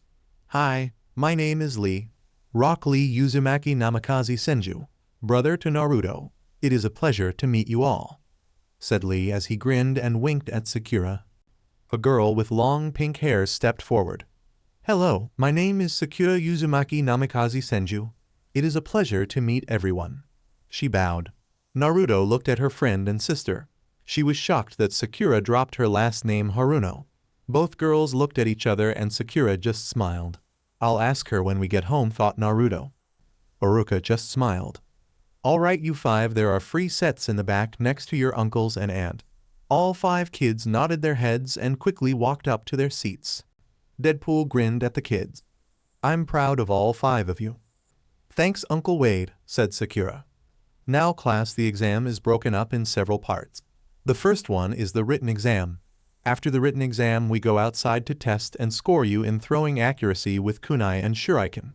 Third part is Taijustus, and finally after that we return to the classroom to test you on clones, henge, and replacement jutsu.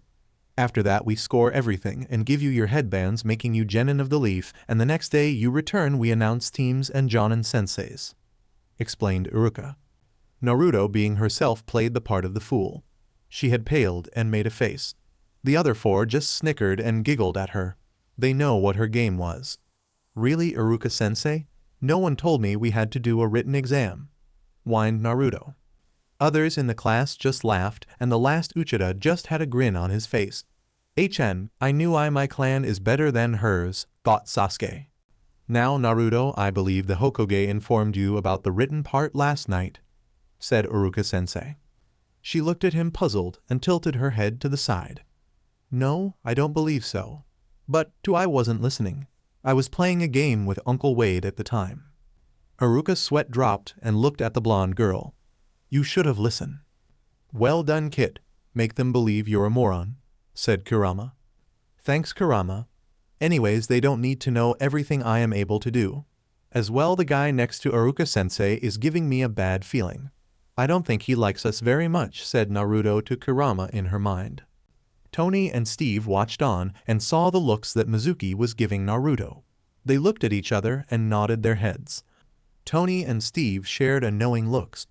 That one called Mizuki wanted nothing to do with their niece, and he was going out of his way to make it known. Sadly, the other teacher never catching on. Maybe it was due to his pure heart to not see the bad in others. Maybe he was just a fool. Who knows? Mizuki went around handing out the exams. He grinned as he drew close to Naruto. He had placed a genjutsu on her exam as he placed it before her and handed the others their exams. Now that Demon Beach will never know what hit her. Maybe I can use her for my plan for Lord Orochimaru, thought Mizuki as he went back down to sit next to Iruka. Deadpool stood up and walked down to the two teachers. Hey, do you think I could get a copy of that exam? Asked Deadpool. Iruka looked up at him smiling. Sure. Why would you want a copy? Well, you see, I will be taking these exams to become a ninja myself. I will be serving the Hokage, said Deadpool as he grinned. If you wish, I could give you the Genin exam, said Iruka. The poor man was at odds with this strange masked man. Nah, Tsunade has a different test plan for me, said Deadpool as he took the exam and walked back with the others. Tony and Banner walked up to him to see what was on the exam. They noticed quickly it was different from the one Naruto had. The girl was looking up at them and saw their expressions and knew something was wrong with her exam. Hey, Kurama, she thought. Yeah, Kit, what's up? Asked Kurama. Are you able to tell if there is a genjutsu on this? I'm still having trouble detecting little genjutsus, said Naruto. Yeah, there is one. You should dispel it. Or would you like me to do it? Kurama asked. It might be best you do it. I still go a little overboard dispelling genjutsus, said Naruto as she closed her eyes and reopened them. If one was looking, they would have seen crimson red eyes with slits pulps. With Kurama's sight, she saw the genjutsu inside. Kai, whispered Naruto. After breaking the jutsu, the exam was totally different and much more easier. She quickly changed her answers and finished her exam in no time. Well, it appears she caught on that something was wrong with her exam, said Deadpool as he grinned looking up at the others. I think we should have a word with Mizuki after everyone finishes with the exam overall, said Tony as he looked down at Mizuki from behind his sunglasses. Shino watched the strangers and even his bugs had gone and checked them out. When one returned, it told Shino that they had chakra networks, but they didn't reply on it. Shino just raised an eyebrow and looked down at his exam. There are others out there that are powerful and do not relay on chakra. The one with the hammer has a strange energy coming off of him and that weapon. It's like the hammer is alive, he thought to himself. Chaoja looked up at his best friend. It had been weird not having Shikamaru around for the past few years. Man, Shikamaru, you have missed a lot during your time away. I wish I was brave enough to have asked to go with you, he thought to himself. Sasuke glared at Naruto. That loser hasn't changed much. She's still the same. I wonder how she suckered Tsunade into allowing her to take her name as well as the fourth. Oh, well, I'll prove to her during the Taijutsu part of the exam I am the elite, and she'll have to bow to me, he thought as he smirked. What the hell did I see in Sasuke when I was younger? Thought Sakura as she looked down at him. She didn't really care for how he glared at Naruto. Man, I'm so glad I'm over him. She looked at Rock Lee and smiled. Lee looked up and smiled. I can't believe I'm going to be on my old sensei's team. I missed Guy Sensei, he thought to himself as he turned his test over and put his pencil down. Elsewhere at an unknown training ground. Well, my precious students, we will have a new member on the team tomorrow. It is sad that Hiro had vanished and only left a note stating he didn't wish to be a ninja no more, said Guy as he frowned looking at his two students. Well, Guy Sensei, you do work us pretty strong. Maybe he couldn't handle it, said a girl with brown hair up in two buns that looked like panda ears. Well, Tenton destiny didn't favor him for our team, said a boy with pearl white eyes and long black hair to the now named girl. Well, Neji and Tenton, tomorrow we welcome Rock Lee to our team. At this very moment he is taking his Genin exam, and I'm sure he'll pass with flying colors, for he has a strong youthful spirit and is driven by the power of youth, said Guy. His now named two students just look at him and back at each other. They felt sorry for their new teammate. Back at the academy. Okay, everyone, time is up, said Iruka as he went around and picked up the exam. I'll take a few minutes and grade your exams, and after that we head outside for the taijutsu and weapons part of the exam, he told everyone as he went back to his desk and went to work. Iruka, I could grade them for you, said Mizuki as he smiled. No, it's fine Mizuki, I got it, said Iruka. I just have this off feeling I shouldn't trust him around the new arrives, mostly around Naruto. I noticed how her uncles and aunt keep looking at him, he thought to himself as he tried to smile at the silver-haired man. Smiling back, Mizuki turned back to look at the class. Damn it. What the hell is his problem? He asked himself in thought. Naruto yawned as she put her head down on the desk. What's up, kiddo? Asked Deadpool as he sat down on her desk. Nothing, I'm just bored. Uncle Fury had more challenging exams for us. This was really nothing too strong, said Naruto as she sat up smiling at her uncle.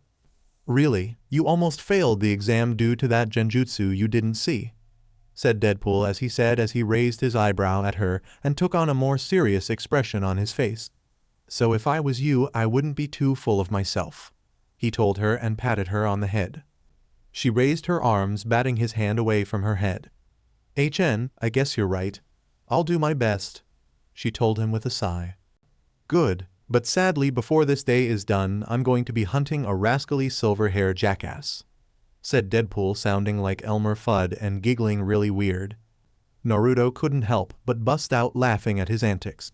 Everyone in the classroom turned around to see what Naruto was laughing at, to see Deadpool dressed in a brown jacket with baggy brown brief and a weird brown hat with red on its sides and holding an odd stick with metal tubes. He looked at everyone and grinned. I'm hunting rascally jackasses, he told everyone.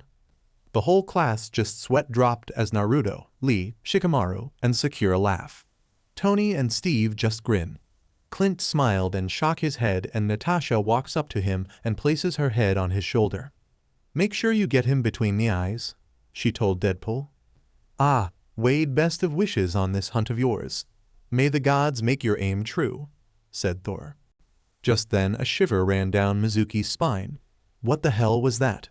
He thought to himself as he looked on at the costumed weird with the little demon beach. Soon I'll have what I want and no one will stop me from getting the ultimate power. A twisted grin crossed Mizuki's faces, almost allowing his thoughts to be read elsewhere. Tsunade looks lost in thought. Will I be able to do this? Do I really want to do this? She thought to herself. You'll do fine, dear. Don't worry so much, said Jiraiya as he placed a hand on her shoulder trying to reassure his love. Or you could spend your days chasing after the twins when they want to follow Naruto around while she does her D-rank missions, he told her. That thought alone made her pale. She looked up at her husband, her honey brown eyes wide as saucers as she stared up at him. The twins will rain down terror this village has never seen before. No thanks to what they have learned from Naruto and Wade in pranking. I have a feeling Fury is glad we are gone, said Tsunade as she took the small locket around her neck and opened it. She looked down at a picture of Naruto with Ryoko and Kyoko. Back in New York. Fury looks out his office window to see soldiers and other SHIELD agents moving around outside his office. It's been too quiet around here, but I don't miss the day prank war those four rained down on us. Half my men feared twin little girls and a blonde teenage girl. It's pitiful, thought Fury. Just then Agent Collins walks in. Sir, I wanted to ask how long the Avengers will be gone. Fury looked up at him. They will be gone for about a month, but we have the others to handle anything that happens. Agent Collins nods his head. It is quiet without them here. I kind of miss the chaos, he said as he turned to leave the office. It sure is. It sure is, said Fury, going back to his paperwork. Back in the Konoha, Uruka looked over the exams and smiled. Everyone did well as the new students. They scored highest on the exam. I wonder what all they had been taught while they've been away all these years, he thought to himself. All right, class, let's head outside. He told them all as he gathered up the exams and sealed them in a scroll and slipped them in his pocket. Mizuki watched this all enraged. He had no way of seeing who did well, or was he able to change Sasuke's grade if he scored lower than anyone else in the class. Diamenu Iruka, he thought as he followed the others outside. They all went to the training field behind the academy and stood before a taijutsu ring. All right, class, this will be your taijutsu exam. I will allow you to choose your opponent, or I will assign one to you. Sasuke, being the arrogant BSTRD, stepped forth and looked at Naruto. I challenge Naruto, said Sasuke as he walked into the ring. Iruka raised an eyebrow to this. It was rare for male students to fight any of the female students, but even more rare for Sasuke to say who he wishes to fight. He brushed it off and wrote down both names. Naruto looked up at who wanted to fight her. Really? Right off the back I have to fight the team? She asked as she walked to the ring and stood before Sasuke. All cocky smirk crossed his lips. You have no way of beating me, dope. I'm going to prove it here and now, he told her as he slid into his family taijutsu style. Shrugging him off, Naruto just smiled and slid into a loose and unreadable stance. Whatever you say, team, said Naruto. All right, you two. This will be only a taijutsu match. You will not be allowed to use any genjutsus, ninjutsus, or any character-enhanced strikes, said Iruka. All right, begin. Off to the sidelines, Deadpool pulled out his wallet and grinned. Hey Thor, want to place a bet on who will win this little match? He asked. Thor looked at him and smiled. I would be a fool to bet against Naruto. She is one of the best hand-to-hand fights of Asgard. She will bring honor to her family by beating the boy with hair that looks like a duck's behind, he said as he watched the fight between the two teens with pride. Man, you're no fun, cried Deadpool as tears steamed down his cheeks. Troublesome nutcase, troublesome blondes. Just watch the match. You don't always have to place a bet on all her fights, said Shikamaru as he sighed and shook his head. Chaoji had came up and stood next to his best friend. Is she as good as those two are going on, Abel? He asked, looking for answers from his best friend. Yeah, she is pretty good. She had defeated the Warriors 3 of Asgard. They are the 3 warriors that follow Thor into battle. The girl on that team was very proud of Naruto, but her ego and pride was bruised. For the last one to beat her so bad was Naruto's mom, and as well as Odin, said Shikamaru as he kept his eyes on the fight match before him. Chaoji just looked at his best friend and then to the blonde girl and over to the man he heard answer to the name of Thor. Man, this will be insane if she bets Sasuke. He is going to have a fit, he said as he saw Naruto backhand Sasuke, sending him across the ring. He was barely able to stop himself before sliding out. Come on, Sasuke-kun, you can bet that girl. She has nothing on you, Sasuke-kun, shouted all the fangirls. Naruto looked over at all the girls cheering on her opponent and smiled at them.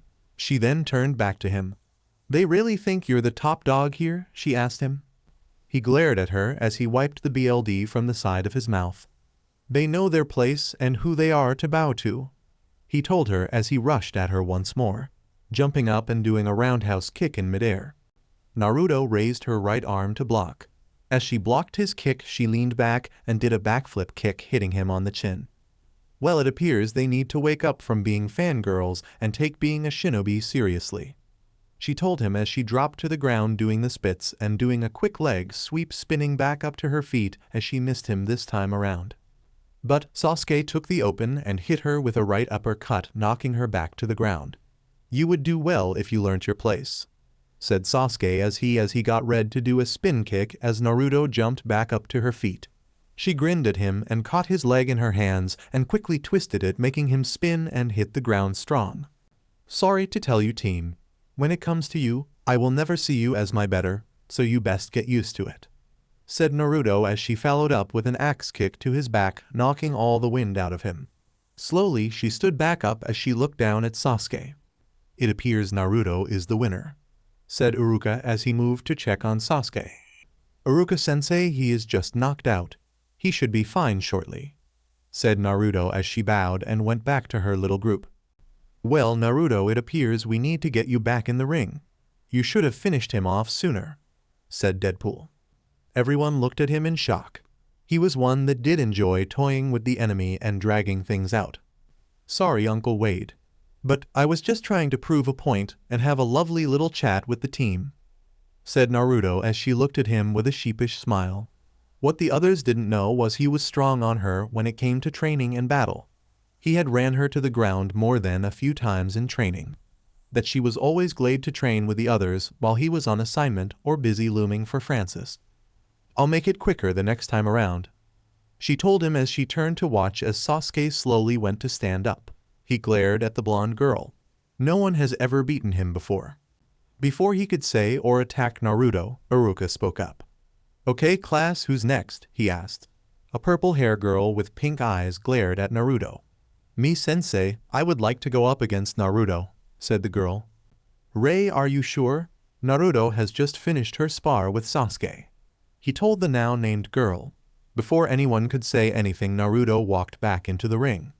It's fine, Iruka-sensei, I'll face her, said Naruto as she stood ready. How dear that beach hurt my Sasuke-kun. I'll show her and maybe then he'll go out with me, thought Rei as she rushed Naruto. But before anyone knew what happened, Naruto jumped up into the air and delivered an axe kick down onto Rei's left shoulder. This knocked her down strong into the dirt, and as she came down, she hit her head on the ground, knocking herself out cold. Winner Naruto. All right class, no more wanting to fight Naruto, said Iruka-sensei as he wrote down the girl's grades. Naruto stood and went back to her friends and family as a medic nin took the girl. Now that was better. You should have finished your first fight like that one, said Deadpool as everyone else deadpan looking at him. All right. But that was my last match for today. So, tonight we sparring Uncle Wade? Asked Naruto as she stood next to him. Yes, we are, he told her. The other matches went by pretty quick, especially the ones with Sakura, Hinata, Lee, and Shikamaru.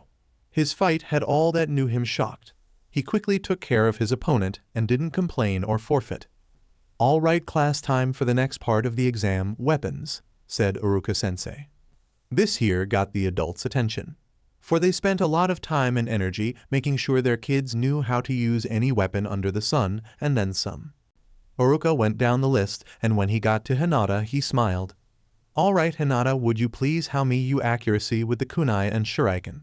If there are any old weapons, please let me know after you finish with those two first, he told her. Yes, sensei, said Hinata as she pulled out 10 kunai and threw them at the target, getting a 10/10. She did the same with the shuriken as well. Sensei, I am trained with the long bow, crossbow, compact bow, swords, daggers, short blades, several types of guns, warhammer, WHP, chain kunai, and many other weapons. Do you wish for me to demonstrate with any of them? She asked as the others looked on with shock. Iruka wasn't sure what to say. It was rare to have a weapons MSTR. The only one in the village was a student that belonged to Guy, her name being Tenten, and she is the village's weapons MSTRS. I would be at a disadvantage at grading you with a sword, and the bow is a samurai weapon. Maybe after we finish the exam I could find the 2 swords MSTR of the village to see your skill against them, he told her. Hi sensei, said Hinata as she bowed and went back to the group. You did well, said Thor. Thank you Uncle Thor, said Hinata as she smiled at him. Iruka got down to Shikamaru's name. All right Shikamaru, let's see what you can do, he told the Nara boy. With a yawn, Shikamaru pulled out his weapons and threw them at once. His aim was perfect. He got a 10/10 on both weapons. I know the same weapons as Hinata, for we were all trained together, he told Iruka. You did well, and the same goes for you as well. I want to see how well you fare with a sword and bow, said Iruka as he wrote something down and went on with his list of names. Lee stepped forth. I guess it's my turn, he asked. Yes, it is Lee. Lee pretty much did the same as his friends. This shocked Iruka. In all his years he had never seen anything like this. I take it Lee, you have the same weapons training. Hi sensei, and I will stay with my friends after class, said Lee as he ran over to Sakura, hugging her. She also did as well as the others, but she kept secret that she knew other weapons. But she saw the knowing look Iruka had and knew she was going to have to stay as well. Being trained with Clint was long and strong. He made sure they could hit the eye of the sawing needle form at distance, and anything close range was easy for them. Even Thor was the same way, telling them they had to be able to defend themselves with any type of weapon, and to overcome their weaknesses with that weapon, so to never give the enemy an opening to strike them down without mercy. Sasuke was up, and he did fairly well. He got a 8/10 with kunai and 9/10 with shuriken. "Beat that dope," he said to Naruto. "Sure team," said Naruto as she took out her kunai. She also pulled out a set of throwing knives and held them with her kunai and throw them. She got a 10/10. Then she pulled out her shuriken and throw them, get a 10. But no, she wasn't done there. She pulled out a scroll and opened it, unsealing several throwing axes. Taking 2 of them, she threw them, hitting her target dead on. She smiled and looked at Sasuke. "How was that?" she asked him. He crossed his arms and looked away. "You did well, Naruto," said Iruka as he looked at the blonde before him in shock. Mizuki, on the other hand, paled at the sight of her. This demon has been allowed to grow too powerful, he thought to himself. The rest of the class finished and Naruto had retrieved her weapons and resealed her axes. "All right class, time to go back inside and finish the exam," said Iruka as everyone followed him inside. Once back in the classroom, Iruka stood before the class. "This is the final part of the exam, the ninjutsu part," he told them. He called name after name, and they vanished into another room. If they passed, they returned with a leaf headband, and if they failed, they left to only return in several months to try again. It was finally Naruto's turn. She walked down the steps and passed the open door to another classroom. Once inside, she stood before Iruka and Mizuki. "Okay, Naruto, you will need to do 3 ninjutsu to pass. 1. Clone jutsu. 2. Substitution. 3. Henge," said Mizuki. "Okay, I got it," said Naruto. "Shadow clone jutsu," said Naruto as 2 clones appeared next to her. "Naruto, why are you using a Genin level jutsu?" asked Iruka. "I am unable to use a normal clone, for my chakra levels are way too high to form a normal looking clone," said Naruto. "So, the Hokage told me it was fine to use my shadow clone for the exam." She finished yelling both men. "Okay, I did get a note about that," said Iruka as he wrote something down. Next, Naruto henge into Tsunade, Jiraiya, and the third. After that, she substitute of herself with Deadpool, Thor, and Banner, as she ran back into the room. "Well, Naruto, you passed," said Iruka as he smiled at her. "Damn it, I'll have to find another scapegoat for my plans," thought Mizuki as he tried his best to smile at the blonde girl. "I knew you could do it, princess. How about we go for ice cream after this?" said Deadpool. "Yay, ice cream!" shouted Naruto as she jumped into her uncle's arms. They walked back into the classroom so Ino could go and finish her exam. As they went back to where they'd been sitting, Naruto couldn't help but beam. "I can't believe it. I'm a true ninja now. Wait till Gigi Odin hears this, as well as Uncle Fury. Wait, that means I won the bet with Uncle Fury," said Naruto as she sat down grinning, putting on her headband over her forehead. Just then Ino returned, and follow behind her was Iruka and Mizuki. "I like to congratulate all of you who have passed today. You are now proud shinobi of the leaf, and with that I do hope you all do your best. As well, tomorrow you are to return backer for your team placement, as well to find out who your Jonin senseis will be. But Rock Lee, you are to meet your new team at Training Grounds 9 tomorrow morning at 7 am. With that said, class is dismissed." Naruto and the others stayed behind as the others left. But surprisingly, so did Choji, Shino, Kiba, Ino, Sasuke. They wanted to see what these 5 could do. Also, they are their future teammates. Clan children mostly always got teamed with other shinobi children. "Iruka-sensei, I don't think Nico has the time to test use on how well we handle swords," said Naruto. "I am sure I will be able to find someone," said Iruka. Just then Deadpool stood up. "Come on kiddies, let's go show him what I have taught you. I was their main sensei when it came to learning how to use a sword." Everyone could see in Deadpool's eyes he was itching for a fight. He wanted to show off a little to the others in the classroom. Hey Scarface, you got anywhere bigger than that training field out back that we can have out little match? Asked Deadpool as he grinned at Iruka. Iruka's eyes widened at how he was addressed as well as surprised they would need a larger battlefield. Yes, there is the arena down the way. I could get permission so we are able to use it, he told the masked man. Alrighty, then you go do that and we'll meet you there. I'm sure one of these guys here would be happy to show us the way, said Deadpool as he pointed to Kiba and Chaoji. Yeah man, we can show you the way there, said Kiba as he looked at Akamaru and smiled. Hey boy, go tell mom and sis. I'm sure they would love to see this, he told the puppy as he jumped off his partner's head and barked before darting off to find the alphas of the pack. Shine had the same thoughts and sent some of his bugs to tell his father. The group left the academy as Iruka ran to the Hokage's tower to get permission to us the arena to further test his 5 new ex-students. So, are you guys ready for a beatdown? Asked Deadpool as he grinned at Narita and the others. No, 'cause you never said we couldn't take you on all at once. So if we all go at you, I'm sure we'll kick your butt, said Naruto. Awa, Naruto, that isn't far, and is kind mean of us to do to him, said Lee. With a heavy sigh, Shikamaru shook his head. Yeah, it might be unfair, but we are ninjas and we have to use every advantage we have against the enemy. This way we have a better chance of taking him down, he told Lee. He is right, Lee. This is the only way we can take him on in a fair fight, even though he fights dirtier than any ninja we know of, said Sakura. Hint smiled and linked arms with Naruto and Sakura. Let us do our best and wipe the floor with him, she said to the others. Their other friends they hadn't seen in a while were all shocked with how Hinata wasn't so shy and how vicious she sounded at the last part. It is best they take him at once. But after you're done with him, you will face me next with your ninjutsus along with Dr. Banner, said Thor. Word began to sweep like wildfire across the village there was going to be a match between the newcomers and the returning Genin. People began showing up at the arena to watch what was going to happen. Even the Jonin that going to take on some of these new Genin had shown up to see what their future students were made of. Even Kakashi for once was early. Also, it didn't help he ran into Guy and his team as Azuna appeared to let them know what was happening. Guy had grabbed hold of Kakashi and dragged him to the arena like a rag doll. When the group arrived, they were shocked to see all these people there. Well, I guess I get to put on a little show, said Deadpool when he appeared in an opera sing's dress. Everyone just sweat drop at the sight of him.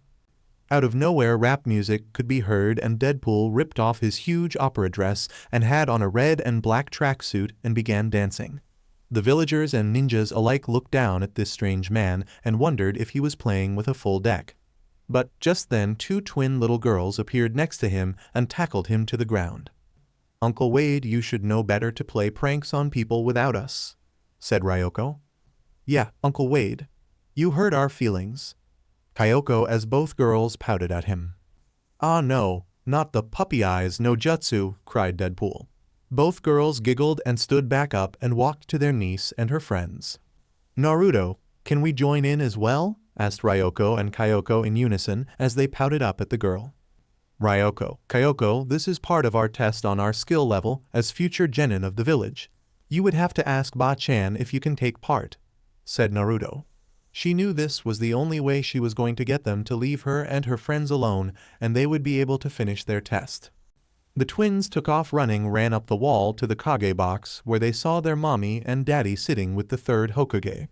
Mommy, we want to take part as well, shouted Ryoko and Kyoko. Iruka and the other ninjas there were shocked to see what the twins could already do at their age. Tsunade looked at her happy and hyper twins. I'm sorry girls. Maybe next time. This is their test as well, a test on Uncle Wade's skills as a ninja to be, she told them as they looked over at their daddy. Jiraiya just chuckled. You heard the boss, he told them. They sat down on their mommy's lap and pouted as they watched what was to come. Well kiddies, are you ready for this? Just hope Fallen can write a descent fight for us, said Deadpool. Hey, shut up. I'm doing my best. The others just raised an eyebrow to this. Uncle Wade, it appears you're going more insane by the day, said Naruto as the crowd's sweat dropped. Deadpool took his fighting stance and grinned at the kids before him. Come and get me, Elsewhere. At the board of the fire country and the land of waves stood a boy with brown hair wearing a green tank top and black biker shorts with white sneakers. He stood at the cliff overlooking the ocean. He raised his arm up and looked at his watch on his left wrist as he brought up his right hand and pushed a button. Just then the water began to bubble as some large began to rise from the ocean floor. The dark object slowly broke the ocean surface. A white metal head appeared. Hiro grinned. "Wing Zero," whispered Hiro as the cockpit opened and he jumped into it. "Dimensional gate open. Shinobi training complete," said Hiro as he vanished into a Inkai black portal. Back in arena. Naruto flies though her hand signs and shouts. "Wind style, wind dragon." A tornado appeared from the sky taking the form of a dragon. It lunged at Deadpool. Deadpool jumped to his left as he finished his hand signs and shouted, "Water style, water dragon." His dragon charged the wind dragon, both canceling each other out. Lee sat off to the side pant. Naruto was buying the others some time to rest while she handled the bulk of the battle for the moment. Hinata slowly stood as she raced back into battle shouting, "Water style, dragon bullets," as massive water bullets shot out of her mouth hitting her target. Sarutobi sat next to Tsunade in shock. He had never fathomed that these teenagers would be at high chunin to low jonin level. "What have you been training them?" he asked her. Tsunade looked at her old sensei and smirked. "This is only some of what I taught them, and a lot that Nick Fury though them as well as Thor and his warriors, Steve Rogers, Tony, Dr. Banner, Clint, Natasha have also trained them. So, they have many surprise in store for the others," she told him. He looked at her in shock. "They will be a force to face. I do hope they will pass on what they have learned to strengthen their teammates," he told her. "I dunno Gigi, they will only train others if they will use what they learn to protect who is precious to them. If they crave power, if they lust for it, Naruto and the others will refuse to help train them," said Ryoko. "It's true Gigi. Odin Gigi told them not to help strength people who crave and luster for power. Best example is son Loki. He almost killed Odin Gigi to take over Asgard and had Thor sent away. But in the end Thor kicked Loki's butt and everything is back to normal in Asgard," said Kyoko as she looks the arena floor to her mommy and the others. Sarutobi looked at them all wide-eyed. "His own son tried killing him?" he asked. "Yup," said the twins unison. Down at the arena floor Naruto stood looking at Deadpool. "Shall we dance?" she asked him as she ran him jumping up into the air doing a roundhouse kick, hitting him on the left side of his face. Just then everyone heard a sickening snapping sound come from Deadpool as his body fell to the ground. Iruka looked at the blonde-haired girl. "He's dead," he whispered. But Naruto just grinned at the man. "Nah, he isn't dead. There is a reason his name is Deadpool," she said as she looked at the body of the fallen merc as he slowly began to move, slowly crawling to his feet. Gasps have been heard from the crowd as they watched the dead man return to the world of the living. "Damn it, Naruto, how many times have I told you not to kick that strong?" said Deadpool as he raised to his feet and raised both his hands to his head and snapped his neck back into place. The same sickening sound was heard from him snapping his neck back into place.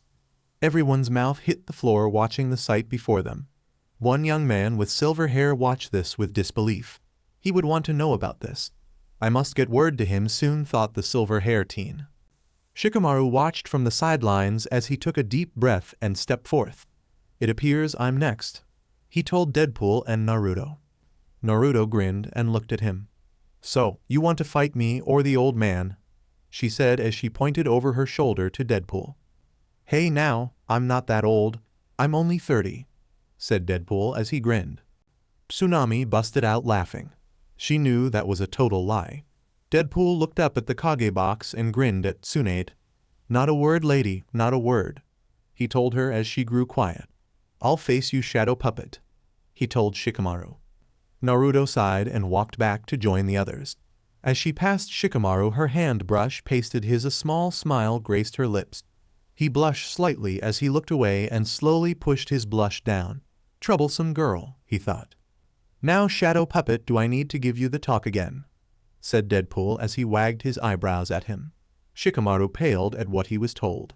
"No, that will be fine," said Shikamaru as he turned away. Up in the stand, Shikaku raised a lazy eyebrow to this.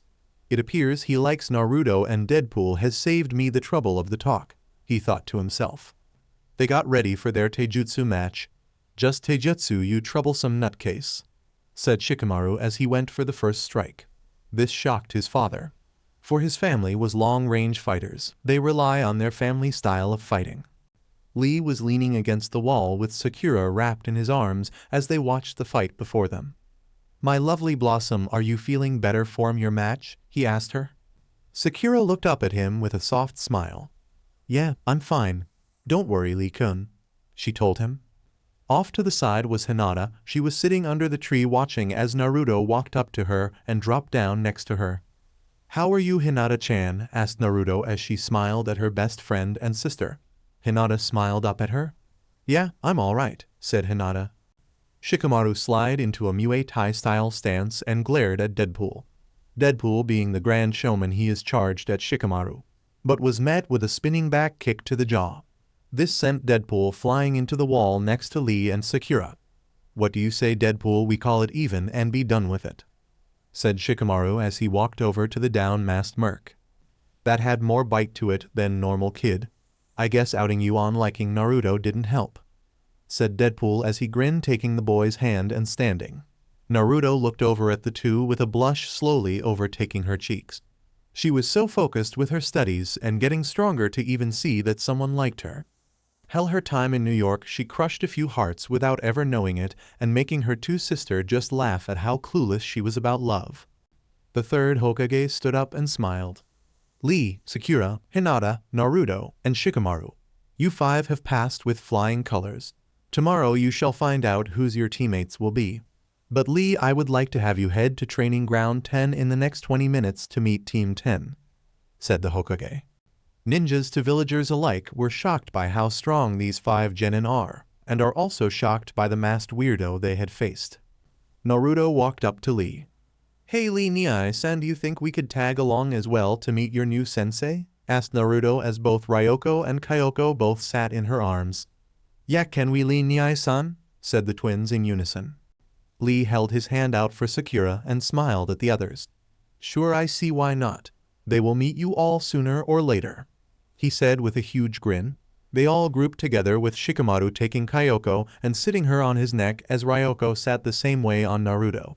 About 15 minutes later, and Naruto running from Sakura, they all made it to training ground 10. In the center of the field stood a man wearing a green one-piece jumpsuit with orange leg warmers and a green flank vest. He had black hair that was cut in a bowl shape. When Lee saw who it was, he grinned. Guy-sensei, yelled Lee as he ran to his very first teacher. Guy had turned around when he heard his voice and began crying when he saw his first student ever. Lee, yelled Guy as he too ran to the boy. The others watched on in horror as a weird and unbreakable genjutsu appeared of a sunset with crashing waves. The twins began to cry in fear as Deadpool wandered up to the two, hugging. You know you have scared 2 little girls for life with that weird genjutsu of yours, said Deadpool as Lee and Guy stopped hugging and looked at him. My youthful friend, my genjutsu is mentioned to bring beauty to this world of ours, and I'm sure they only cry from its beauty, said Guy as he grinned and took his good guy pose, giving Deadpool a thumbs up. Deadpool just looked at the man and back at the others and grinned as he hugged the green-clad man. Everyone around just sweat dropped at the sight before them. Neji and Tenten stopped their training to go and see what was going on. This was the first time Neji had seen Hinata in all those years. When his eyes met hers, he was glaring at the girl. Once could say they saw sparks fly from Neji's eyes as he tried to set the girl ablaze with his glare alone. Hinata just simply sighed and smiled at her cousin. It's good to have you back, Lee. I hope your training had gone well, asked Guy. Oh, it has, Guy-sensei. I would like you to meet one of my many senseis I had while on my training trip with Naruto and the others.